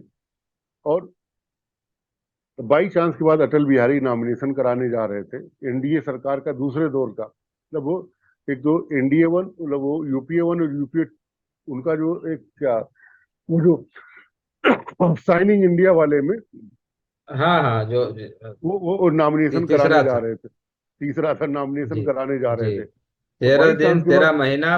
हाँ, जी। तो वो फिर पांच हमारा साल सांप्रदायिकता विरोधी अभियान का जुलूस रॉयल होटल से निकला।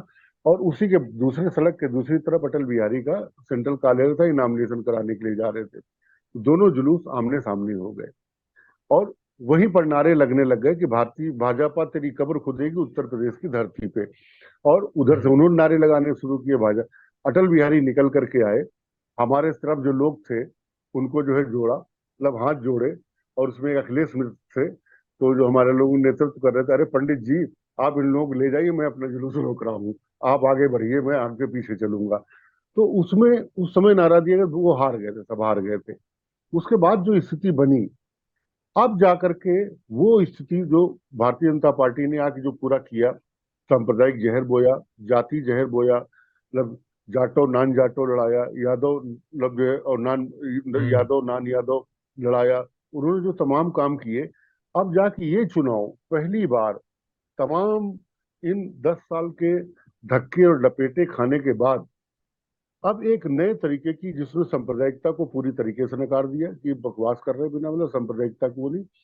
और ग्राउंड हम्म। लेवल पे जब चुनावी एकता बनी कि भाई इस तरीके से इनको हटाना है, मोदी को हटाना है, उस पे दलित, पिछड़े, माइनॉरिटी सब एक साथ खड़े हो गए आकर के जो है। और हम्म। इवन प्रदेश के अंदर अगर आप सपा ने जो टिकट दिए हैं, आप देखेंगे कि मैक्सिमम सपा के कैंडिडेट अपर कास्ट आ रहे हैं।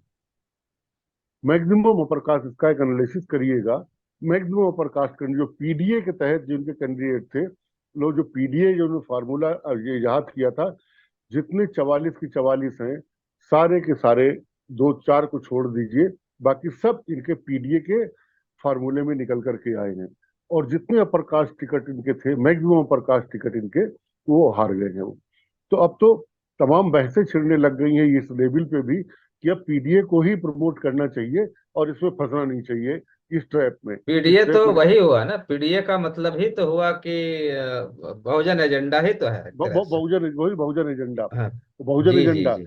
तो अब तो हम्म। मतलब उनके पार्टी के अंदर भी इस बहस चलने लग गई कि हमें बहुजन एजेंडा हम्म को ही थ्रो करना चाहिए, हमें दूसरे एजेंडे के हम्म चक्कर में नहीं पड़ना चाहिए। और जितने लोगों ने जो है सपा को दगा दिया है, मैक्सिमम मतलब बहुजन एजेंडा के बाहर के लोग हैं जिन्होंने सपा को दगा दिया है।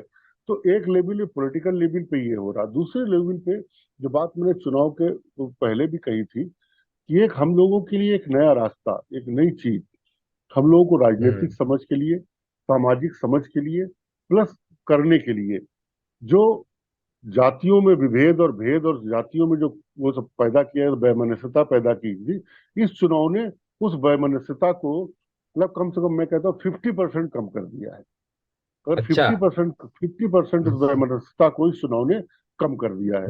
मुसलमानों के बीच, दलितों के बीच, पिछड़ों के बीच 50% एक उसको कम कर दिया है। तो 50% कम किया है, तो इस पे थोड़ा और हमें आगे बढ़ करके सोचने की और काम करने की और चीजों को अपने पॉलिटिकल जो मतलब जो एजेंडे हैं उन पे बात करने की हमें जरूरत है। ये मतलब आप हम्म पीडीए वाले फार्मूसन पे जो बहुजन वाले कॉन्सेप्ट पे मैं उस पे मतलब ये 50% का मैं गारंटी करता हूँ। जैसे मैं 40 पढ़ा हुआ था कि कितनी बेईमानी हम्म कर लेंगे 40 जीतेंगे जीतेंगे हम, कितना भी हम्म बेईमानी हम्म कर लेंगे 40 हम जीतेंगे जीतेंगे। तो उसी तरीके से मैं कह रहा हूँ ये बहुत सोच समझ करके कि 50% वैमनस्यता समाज के अंदर, सामाजिक संबंधों के अंदर इन्होंने खत्म कर दी है इस पूरे इस जी जी। पूरे मतलब जो है दौर ने। तो इसी के हम्म आधार पे हमें आगे जो अगर अब कोई दोबारा चुनाव होता है, दोबारा कोई नया मतलब अगर उस तरीके से होता है, तो भारतीय जनता पार्टी भूल जाए कि भविष्य में वो उत्तर प्रदेश में सत्ता में आने वाली है और भविष्य में वो आगे हम्म मतलब वो होने वाली, ये उसके लिए रास्ता उत्तर प्रदेश की जनता ने बंद कर दिया है पूरी तरीके से। तो जी ये जी। मैं देख। नहीं, एकदम आप सही कह रहे हैं, लेकिन एक चीज थोड़ा सा मैं प्रोसेस के बारे में थोड़ा जानना चाह रहा हूँ। अ, मतलब एक तो इनका जो अखिलेश जी का, अखिलेश यादव का जो पीडीए वाला मतलब हम्म पिछड़ा दलित आदिवासी हम्म अल्पसंख्यक, ये हम्म तीनों का जो कॉम्बिनेशन है। हम्म दूसरी ओर एक कांग्रेस की भी एक्सेप्टेबिलिटी जो है, एक हम्म स्वीकार्यता उत्तर प्रदेश में बढ़ी है। यह या जो कहिए कि जो जाति जनगणना कराने की बात है, आर्थिक जो मैपिंग कराने की बात है, तो हम्म। उसने भी कहीं एक कहिए कि दोनों को जोड़ा है। और जो इंटेलेक्चुअल हिस्सा है खास करके दलितों का, पिछड़ों का, वो एक कतारबद्ध हो गया है कांग्रेस या अखिलेश के पीछे। ये कोई आ, ये हाँ, लंबा चलने वाला कोई कहिए समीकरण बनने की ओर जा रहा है क्या? नहीं, मैं निश्चित तौर पे कह रहा हूँ लंबा चलने वाला एक समीकरण बनने जा रहा है ये। हम्म देखिए, ये बात जो आज हम कह रहा हूँ ये कम से कम मैं देख रहा हूँ कि ये समाज के अंदर कम से कम 3 4 5 सालों से ये प्रक्रिया चल रही है। और ये हम्म इसके जो अगर मतलब हम लोग अपने तरीके से चला रहे थे, अगर आप देखें लक्ष्मण यादव अपने तरीके से चला रहे थे, वो दिल्ली हम्म यूनिवर्सिटी के प्रोफेसर अपने तरीके से चला रहे थे। तो इसमें तमाम सोशल रिफॉर्मिस्ट, सोशल इस तरीके के लोग लगे हुए एक प्रक्रिया को आगे बढ़ा रहे थे, जो प्रक्रिया मतलब जो है अम्बेडकरवादी अपने तरीके से चला रहे थे, मतलब जो है, और जो प्रगतिशील वो अपने तरीके से चला रहे थे, वो तो सब चल रहा था, वो हो रहा था। उसी का ही ये मतलब अगर ये कहें कि इतनी आसानी से हो गया, ये इतनी आसानी से नहीं हुआ है। एक जी लंबे जी। मंथन और एक लंबी प्रक्रिया के पूरी बाद, प्रक्रिया के साथ ही है जी। एक प्रक्रिया के बाद इस नतीजे पर हम पहुंचे हैं। दूसरा, पॉलिटिकली इस बार सबसे विश्वसनीय एक व्यक्ति जो निकल करके आया है वो है मतलब जो है राहुल राहुल हम्म गांधी। तो राहुल गांधी की विश्वसनीयता के ऊपर लोगों ने यकीन किया और लोगों ने वो किया। तो राहुल गांधी की मतलब अखिलेश उत्तर प्रदेश में नायक बन के उभरे हैं, लेकिन वो अखिलेश उभरे राहुल गांधी की बदौलत है। राहुल गांधी की विश्वसनीयता अगर अखिलेश के साथ न होती तो अखिलेश भी नायक बन के नहीं उभरने वाले थे। लेकिन राहुल हम्म गांधी की राजनीतिक विश्वसनीयता जो राहुल गांधी ने कायम किया है, तमाम राजनीतिक नेताओं ने जो अपनी राजनीतिक विश्वसनीयता को खोया है, उसके मद्देनजर राहुल ने उस विश्वसनीयता को स्थापित किया, जिसकी छत्र छाया में, जिसकी मतलब छांव में अखिलेश ने अपने परचम को लहराने में उनको मतलब मदद मिली है।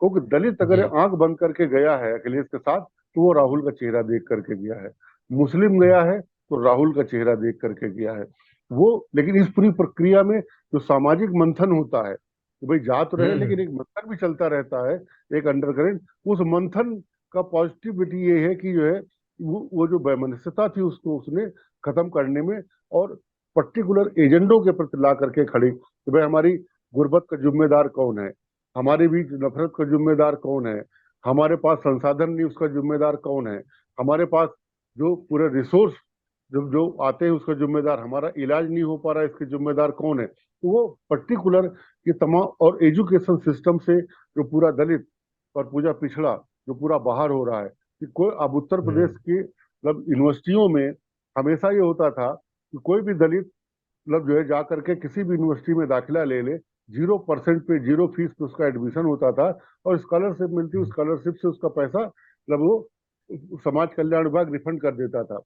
पिछले 3 सालों से हर यूनिवर्सिटी और हर सब ने तय कर दिया कोई 0 फीस एडमिशन नहीं होगा, सारे एडमिशन आप पैसा दीजिए, पूरी फीस जमा करिए तब आपका एडमिशन होगा, उसके पहले आपको कोई एजुकेशन नहीं, कोई सिस्टम नहीं, कोई सारी चीज नहीं।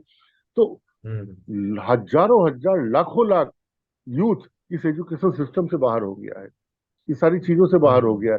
तो मैं कह रहा हूँ कि एक एजेंडा नहीं है चुनाव, जब चुनाव के बीच आप दूसरे एजेंडों पे जाएंगे तो वो जो लाखों लाख यूथ एजुकेशन सिस्टम से आउट हो गया है, जिसको समझ बूझ करके जानबूझ करके इन्होंने आउट किया है, वो यूथ, उस यूथ की समस्या, पिछड़ा यूथ वो भी एजुकेशन सिस्टम से बाहर हो रहा। तो ये कई इस तरीके के एजेंडे निकल करके आ रहे हैं जो बारीकियों में एक मतलब खेती का एजेंडा, बेरोजगारी का एजेंडा, लेकिन खेती के पीछे जो खेती के पिछड़ने के कारण है कि खादों में आप देखेंगे सब्सिडी लगातार घटाई जा रही, उसका वजन कम किया जा रहा, मूल्य बढ़ाया जा रहा है, ऐसे तमाम घटनाक्रम। ऐसे एजुकेशन की बात करेंगे तो ये जो एजुकेशन में तमाम क्या इस बोलते तरीके हैं, की जो आवारा पशुओं का भी तो मामला था। आवारा पशुओं का सबसे महत्वपूर्ण मामला था और उत्तर प्रदेश सरकार ने काम और किया था। अभी मोदी हम्म। योगी जी आ जाए चुनाव मैदान में, योगी जी को औकात पता चल जाएगी कि जो हम्म। जो आवारा पशु है, यहाँ किसानों ने तार लगाने शुरू किए थे, जो आजकल तार एक बहुत खतरनाक तार आता है जिससे कट ब्लेड का ब्लेड तार होता है, वो कट लग जाता है तो वो फट जाता है पूरा, वो चाहे आप हो चाहे कोई कोई भी उसके चक्कर में आ जाए फंस जाता है। स्टेट गवर्नमेंट ने कहा कि जो उन तारों की जो है बाउंड्री करेगा उसको जेल में डाल दिया जाएगा। तो वो किसान रात भर वैसे ही परेशान अपने खेत को रखवाली में, अगर वो तार लगा लिया तो उसको जेल में भेज दिया जाएगा, क्योंकि गौ माता का नुकसान, गौ माता को चोट लग जाएगी उससे। तो गौ माता से खेत हम्म। बचाए या अपने आप को बचाए। रोज सांड जो जी। है शहरों में, ऐसा कोई शहर नहीं जिस शहर में 10-20 लोगों को साल में सांड न मार देता हो, तो वो उनको बचाए, अपनी जान बचाए कि वहां वो जो है जेल जाने की तैयारी करे। तो वो अब की जी। योगी जी चुनाव लड़ जाए, योगी जी को औकात पता चल जाएगी इस बार जो है, जो उत्तर प्रदेश के अंदर। तो मैं कह रहा हूँ कि ये तमाम प्रकार के इशू, तमाम प्रकार के मुद्दे, और जहां तक सरकार मैंने बनाने कुल का मिला सवाल के है। जो डबल इंजन की जो एक बड़ा बताया जाता था कि डबल इंजन की सरकार है, तो जब पड़ी है तो डबल पड़ा है, मुझे लगता है डबल डबल कि डबल ही पड़ गया है वो। जी जी जी। बहुत बहुत धन्यवाद राम कुमार जी। आप रहना चाहें तो स्वागत है। और इसके बाद नित्यानंद जी, आप जो हमारा एक सवाल है कि इस बार के चुनाव में, 2024 के चुनाव में एंटी मोदी लहर तो थी, और वो साफ साफ दिख रहा है, और तमाम बाधाओं के, तमाम उसके मतलब यहाँ तक ले आ देना मोदी को, ये बड़ी बड़ी कहिए कि अ, अ, विजय का प्रतीक कह सकते हैं, या जनता की जीत कह सकते हैं, या डेमोक्रेसी की जीत कह सकते हैं, जो भी आप उसका नाम लें। लेकिन जैसे राम कुमार जी कह रहे थे कि पीडीए मैंने पिछड़ा दलित और आदिवासी या अल्पसंख्यक का जो अल्पसंख्यक मसला था। अल्पसंख्यक। हाँ हाँ, अल्पसंख्यक। अब उसमें आदिवासी भी जोड़ लेते हैं हम, कई जगह तक आदिवासी तो आदिवासी। संपर्क में आते ही है ना, वो अल्पसंख्यक संख्यक तो है ही ना। जी जी जी। हाँ हाँ। तो क्या ये एजेंडा प्रमुखता से उभर के आया है, या अ, ये है कि किसी भी तरह से इससे निजात पाया जाए, चाहे जैसा भी सरकार बने, या देखा जाएगा बाद में। नहीं देखिए, राम मैंने कुमार हर। ने बहुत अच्छी तरह ये बात, मतलब उन्होंने बहुत अच्छी तरह वो बता दी। पहली बात उसमें जी। एक बात सिर्फ वो है कि उस सबके पीछे जो कांग्रेस की और विशेषकर राहुल गांधी का जो कैंपेन था वो है संविधान। क्योंकि हम्म। एक संविधान, इस बार पहली बार ऐसा हुआ कि पहली बार चुनाव में, इसी चुनाव में, मतलब मैं अपनी उम्र का बता रहा हूँ, मैंने जितने नहीं, चुनाव राम कुमार जी ने भी शायद अब पिछली बार में हाँ कहा ही था, हाँ, मतलब सर ने बहुत कहा ना, जी जी जी। जो सर कह रहे थे ना कि जो संविधान के बारे में लोगों ने सोचना शुरू कर दिया। क्योंकि वो संविधान एकमात्र ऐसा है ना कि जो एक रिक्शे वाले का वोट की कीमत जो है वो अंबानी अडानी की वोट की कीमत भी वही है, एक ही वोट है।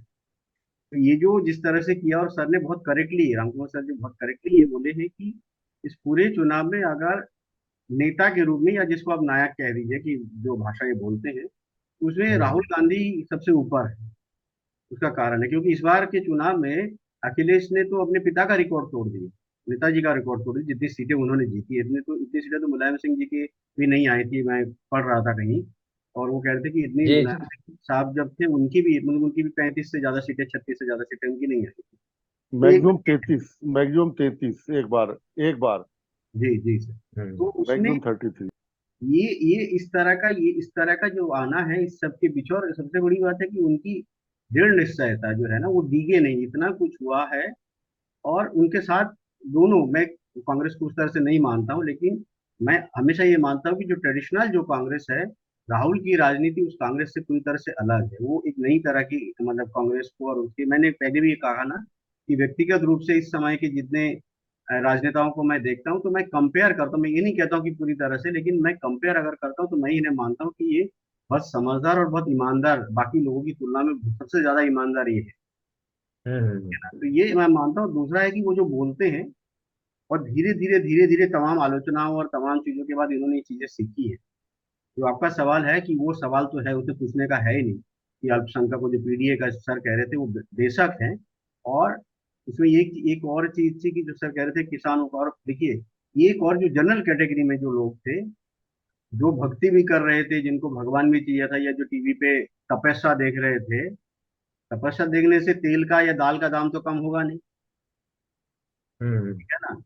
तमाम जो सर बता चुके, उसके अलावा जो मैं बता रहा हूँ, इसको एक और चीज है कि महंगाई और बेरोजगारी, ये तमाम चीजें तो थी, लेकिन जो महंगाई चीजें थी, जो मध्यम वर्ग के, जो सवर्ण परिवार के भी हैं, उनको भी ये पता चल रहा था कि भैया महंगाई जो है, बेरोजगारी जो है, हम्म।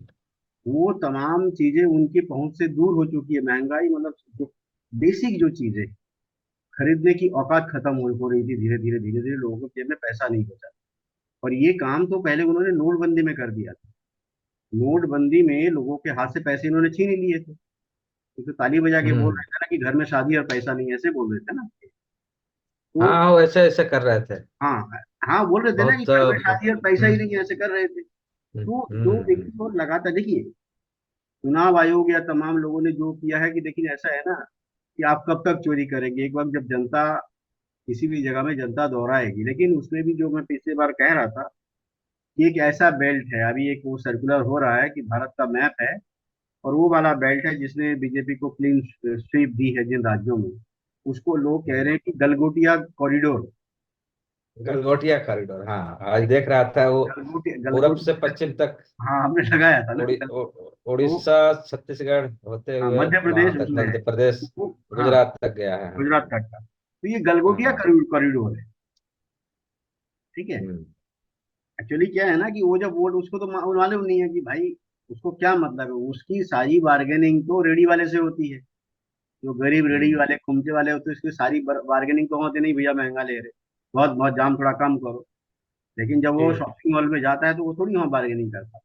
तो ये तमाम चीजें, और जो आप बार बार कह रहे हैं कि बेशक बेशक ये सारी चीजें हुई है। दूसरी बात है कि जो मैं बंगाल के संदर्भ में कह रहा हूँ कि जैसे बंगाल में आप जानते हैं कि अगर आज ही यहाँ पे राशन आया था, मतलब यहाँ पे द्वारे सरकार का बहुत बड़ा फायदा हुआ था, तो मैं उस संदर्भ में बोल रहा हूँ कि एक तो जो लक्ष्मी का भंडार है, उसमें जो मतलब जो दलित उसमें है, उनको मतलब 1200 रुपये मिलते हैं, और बाकी जो सामान्य लोग हैं, उनको, सामान्य महिलाएं हैं, उनको 1000 रुपये मिल रहा है। तो एक, अगर साल का 12,000 रुपये बंगाल जैसे राज्य में, जहाँ मतलब चीजें कम, मतलब compare to other part of India की थोड़ी मतलब वो है, क्योंकि यहाँ पे किसान को उस तरह की छूट है, वो लगा तो चीजें थोड़ा सा इनको सस्ता यहाँ मिल जाता है। तो उन सब के बावजूद वो महिलाओं की मजबूती हो रहा है।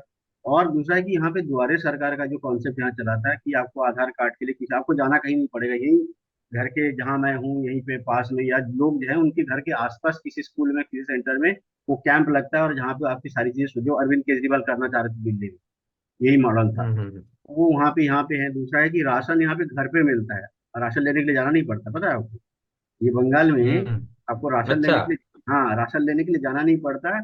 मतलब घर के शायद 10 मीटर की दूरी पे या 20 मीटर की दूरी पे एक एक ऐसी जगह वो कर दिया कॉलोनी में, वहाँ आपको राशन आता है, वो राशन वाला आता है, वहीं बैठता है, वो मशीन लेके आता है, पर्ची काटता है, आपका अंगूठा लेता है और राशन आपको दे देता है। और अगर आपको लगता है कि क्वालिटी ठीक नहीं है तो आप उसे बेच दीजिए, तो उस दाम पे वो आपको तुरंत कैश अमाउंट दे देता है। मान लीजिए अगर लगता है अच्छा। किसी को चावल की क्वालिटी ठीक नहीं है, अरे आज ही हमारी मासी ने बेचा है, उनको मिल रहा था कुछ, उनका 16 किलो कुछ चावल था, तो वो 24 रुपए किलो के हिसाब से चावल का उनको दिया है, और 20 रुपए किलो के आटा, तो ऐसा उनका था, तो उनको मिला है 448 रुपये उनको मिला है। ठीक है, तो ये हर बार जो है 2 बार इसमें इस तरह की चीजें जो है, तो इतनी ये तमाम जो आरोप लगा रही है, लेकिन ग्राउंड पे जो चीजें हो रही है उसमें तो स्कैम है नहीं। राशन कार्ड सबका है, राशन कार्ड यहाँ दे रहे, तो ये तमाम चीजें उसमें दलित है और चीजें हैं, तो ये पूरे राज्य में जो वेलफेयर स्कीम है जो कुछ राज्यों ने अपनाई है, और कांग्रेस का वो जो है जो मनरेगा और जो चीजें हैं, लोगों को अब रियलाइज होने लगा कि कम से कम 100 दिन का काम तो होता है यार, उसके जेब में कुछ हम्म। तो आता। खाली बैठने से अच्छा है कि उसके जेब में कुछ तो आ रहा था। और मनरेगा में कोई बहुत हैवी काम तो कोई कि हाँ करवा नहीं रहा कोई। भाई क्या हो गया कि किसी का तालाब का, भाई बंगाल जैसे प्रदेश की बात मैं करूँ, मैं मध्य प्रदेश में भी मैं इसका मैं मॉनिटरिंग कर रहा था उस वक्त, आपको मालूम है ना, मध्य प्रदेश में मैं कोऑर्डिनेटर था जब मैं समर्थन में काम करता जी। था। जब ये शुरू हुआ था मनरेगा, इनिशियल दिनों में आरटीआई की ट्रेनिंग मैं करा रहा था मध्य प्रदेश में, तो शहडोल और यहाँ पे सतना वगैरह में, तो वहाँ पे 150-200 पंचायत की मैंने ट्रेनिंग कराई थी आरटीआई की, कैसे लिखना है, क्या क्या एक्ट एक्ट कौन कौन सी जानकारी मांग सकते हैं। तभी मनीष सिसोदिया भी इनका वो कर रहे थे, वो मेरी उनसे मुलाकात उस वक्त की है मनीष सिसोदिया से। क्योंकि हमारा ऑफिस वहीं था भोपाल में, इधर आपका कोलार रोड में, जी। सुना कहीं भी होगा। हो। जी जी। हाँ, जी तो जी। नहीं, मैं बता रहा था कि मैंने मध्य हम्म। प्रदेश उस एरिया, मैंने वहाँ पे आदिवासियों के बीच में मैंने अपना काम हम्म। शुरू किया। वो इतनी गरीबी और हम्म। इसके उसमें जी रहे थे कि वो बता रही थी, मतलब हालत।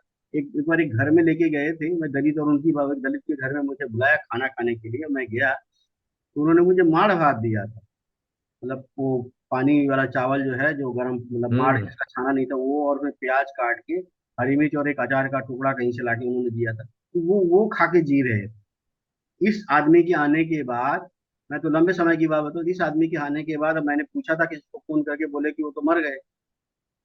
ठीक है, क्योंकि कुछ बचा ही नहीं था। तो ये इस हम्म। तरह की हालत, तो आप लोग इससे समझ गए कि ऐसे नहीं चलेगा, ये भक्ति करके मंदिर का तो सबसे बड़ा नहीं, एग्जाम्पल लेकिन अयोध्या में एक हरना। चीज मध्य प्रदेश की जब बात करते हैं तो इस बार तो, पिछली बार तो शायद एक दो सीटें थी कांग्रेस के पास, इस बार तो पूरा का पूरा साफ हो गया।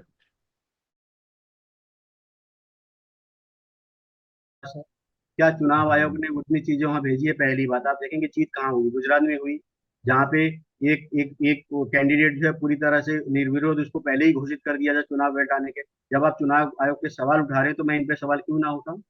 क्या वहां पे free and fair hmm. Election हुए हैं? अगर प्रश्न है तो प्रश्न इस बेल्ट में क्यों हुआ, ये उठाया जाएगा ना। आप बेल्ट देखिए, कौन सा बेल्ट, किस बेल्ट में हम्म। उनकी जीत हुई, ये देखिए ना। तो क्यों ये तमिलनाडु में नहीं जीत पाए, क्यों केरल में नहीं जीत पाए, क्यों उस राज्य में नहीं जहाँ जागरूक थे और जहाँ अपोजिशन पार्टी स्ट्रांग थी? भाई मध्य प्रदेश में को हारने हारने में कांग्रेस की अपनी भी गलती रही है ना। वहां पे जो गुटबाजी और हम्म। कमलनाथ और दिग्विजय सिंह, इनकी जो अपनी वो चल रही थी और उसको एक तरह को छोड़ दिया गया था, तो ऐसा नहीं है कि कांग्रेस हर जगह ठीक है। वहां पे कांग्रेस ने उनको उनकी हालत पे छोड़ दिया था, ये भी तो देखे ना।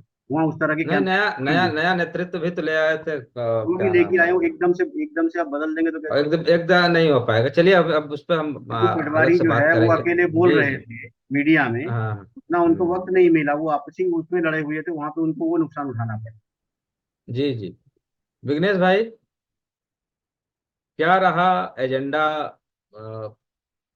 राम कुमार जी ने पीडीए वाला अच्छा। कहा है, और अच्छा, मैं हिम्मत जी जी, एक इंसिडेंट बता दूं, आज अखबार में पढ़ा मैंने इंसिडेंट थोड़ा कि आप आ जाएं, वीडियो भी आ सकता है तो। हाँ। आज मैंने अखबार में पढ़ा एक इंसिडेंट कि मतलब जो है वो लड़का जो है, एक परिवार में किसी लड़के ने बीजेपी को वोट दे दिया, तो उनके माँ बाप ने मार के घर से बाहर निकाल दिया उसको। ये सिर्फ अच्छा, कहना बता रहा हूँ। ये हालत हो गई है।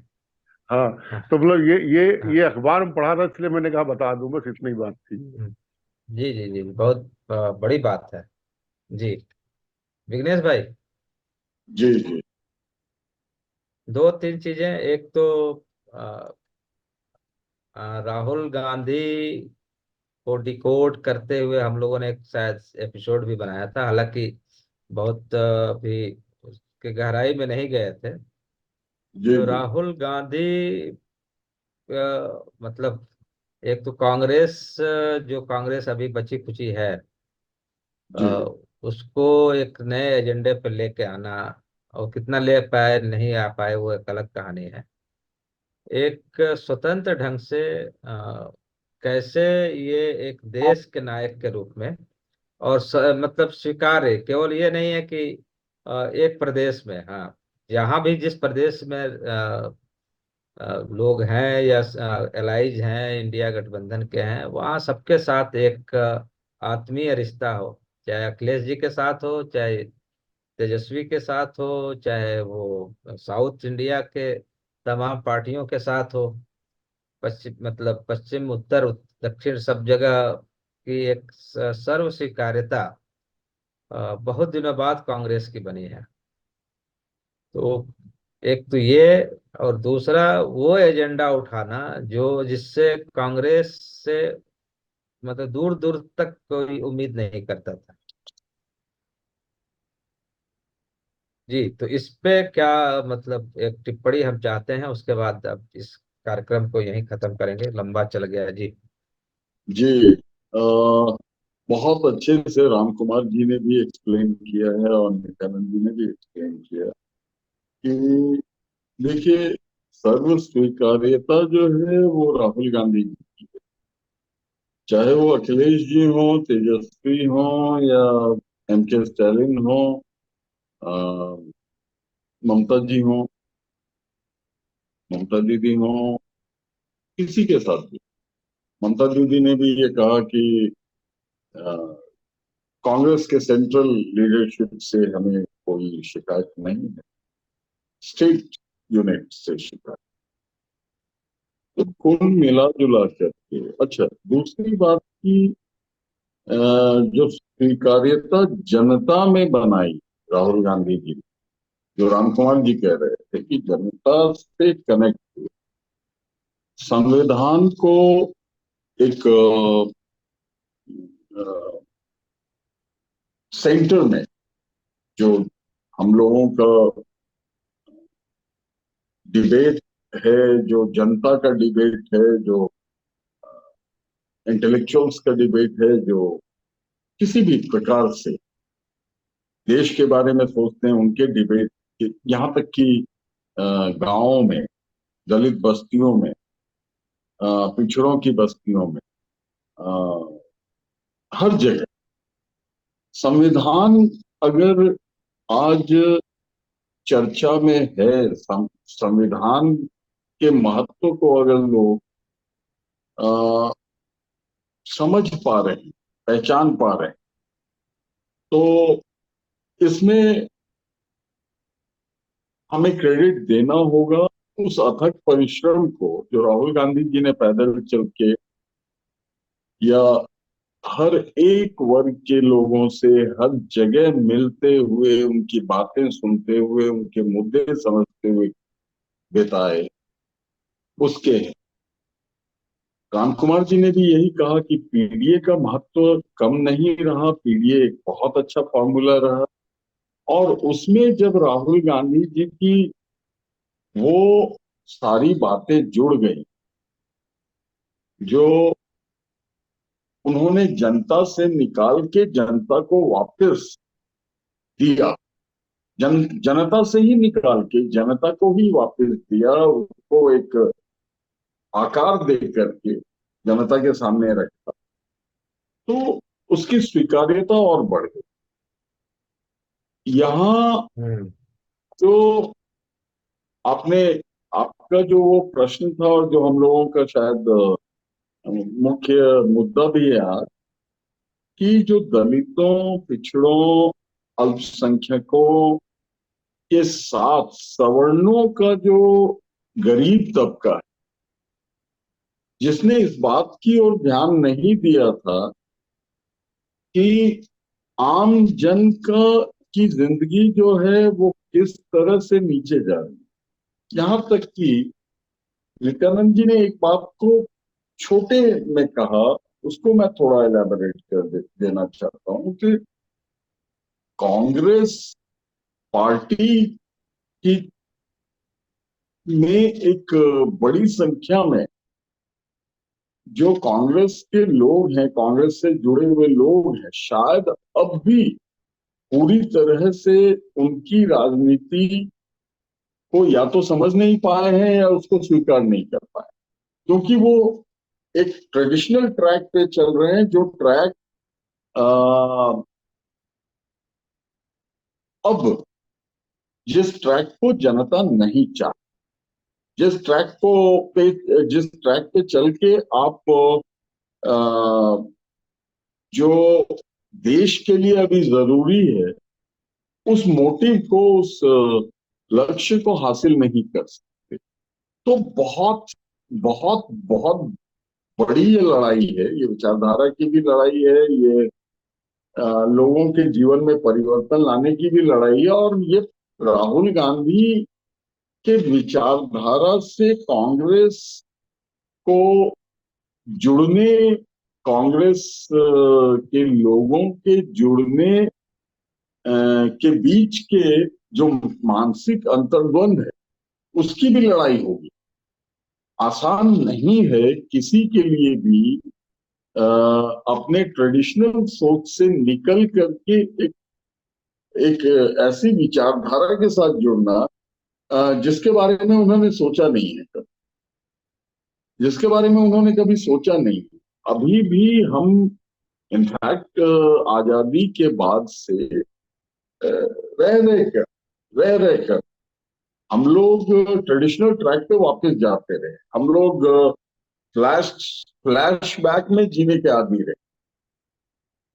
अब मैं एक इंटरेस्टिंग बात बताता हूँ कि मेरे एक संबंधी का श्राद्ध संस्कार चल रहा, वहां एक यंग रिलेटिव मेरे बैठे हुए थे जो कॉरपोरेट वर्ल्ड से आते हैं, और वो लगातार फोन पे लगे हुए थे। उन्होंने वो डायरेक्शन दे रहे थे अपने लोगों को कि तुम्हें ये करना है, वो करना है, वो कैलकुलेट करना है, वो पीपीटी बनाना है। तो मैंने उनसे एक सवाल किया कि क्या आपको लगता है राजनीति में, हमारे मेरे साथ बातें भी बीच बीच में कर रहे थे, मैंने कहा कि क्या आपको लगता है कि भारतीय राजनीति में कोई परिवर्तन आएगा? मैं बस देखना चाह रहा था। तो उन्होंने कहा नहीं नहीं नहीं नहीं, ये गांधी वांधी वाली जो विचारधारा है ये बहुत पुरानी है। तो मैंने हंसते हुए उनसे सवाल पूछा, और आप यहाँ जो ये श्राद्ध कर्म में बैठे हुए हैं और ये जो सिंबोलिज्म का चल रहा है, इसके बारे में आपका क्या कहना है? तो वो चुप हो।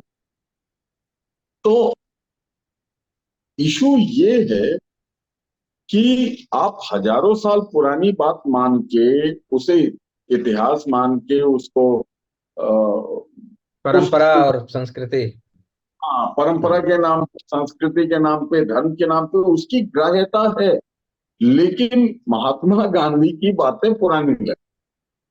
तो ये जो अभी अंतर्द्वंद से गुजरना है समाज को भी, देखिए समाज के सवर्ण तबके को, क्योंकि वो सवर्ण थे, तो सवर्ण तबके को भी जो गुजरना है वो तो लंबा चलेगा। जो कांग्रेस की ट्रेडिशनल पॉलिटिक्स रही थी उससे सवर्ण तबका बड़ा कंफर्टेबल फील करता। तो जो कांग्रेस में कार्यकर्ताओं का एक बड़ा वर्ग है वो सवर्ण वर्ग से आते हैं, और वो चाहे अनचाहे ट्रेडिशनल पॉलिटिक्स की तरफ जाना चाहते, लेकिन हम्म। राहुल गांधी जी ने जो रास्ता पकड़ा है और जिस तरह से उसकी स्वीकार्यता बनवाई है, तो समय लगेगा, लेकिन ये परिवर्तन की दिशा में बढ़े हुए कदम है। अखिलेश जी का पीडीए, स्टालिन की अपनी जो द्रविड़ पॉलिटिक्स है, तेजस्वी जो जिस तरह से डेवलपमेंट की बात को लेकर के आगे बढ़ रहे हैं, लोगों की रोजगार और नौकरियों की बातों को लेकर आगे बढ़ रहे हैं, तो वो जाहिर तौर मैंने पे। कुल मिला के एक न्यू और कहिए कि नया एक डायनेमिक यूथ लीडरशिप शायद निकल के आ रही है इस जी जी जी, इस मुझे भी ऐसा इस लगता है। जी। और निकल आ नहीं रही है, निकल के मैं तो कहना चाहूंगा कि निकल के आ गई है, क्योंकि मैं मानने के लिए तैयार नहीं हूं कि जो गठबंधन की सीटें आई उसमें कम से कम 100 सीटों का हेरफेर नहीं। अब किस स्तर जी। पे है, किस स्तर पे है, किसने किया है, ये सारी बातें अलग डिबेट के लिए हैं। जी। जी। लेकिन मैं ये मानता हूं कि जनता में इसकी स्वीकार्यता बढ़ेगी। जी। जी। बहुत बहुत धन्यवाद आप सभी लोगों का। और आप सभी का बहुत बहुत धन्यवाद।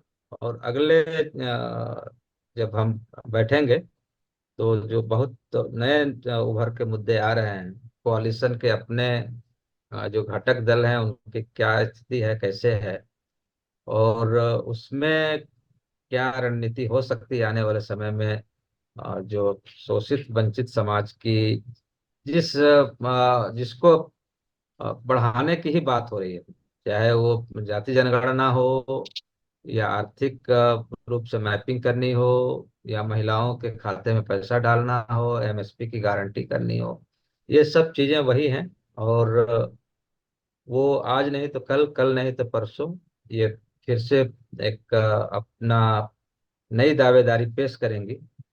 तो नित्या भाई, आपका बहुत बहुत धन्यवाद।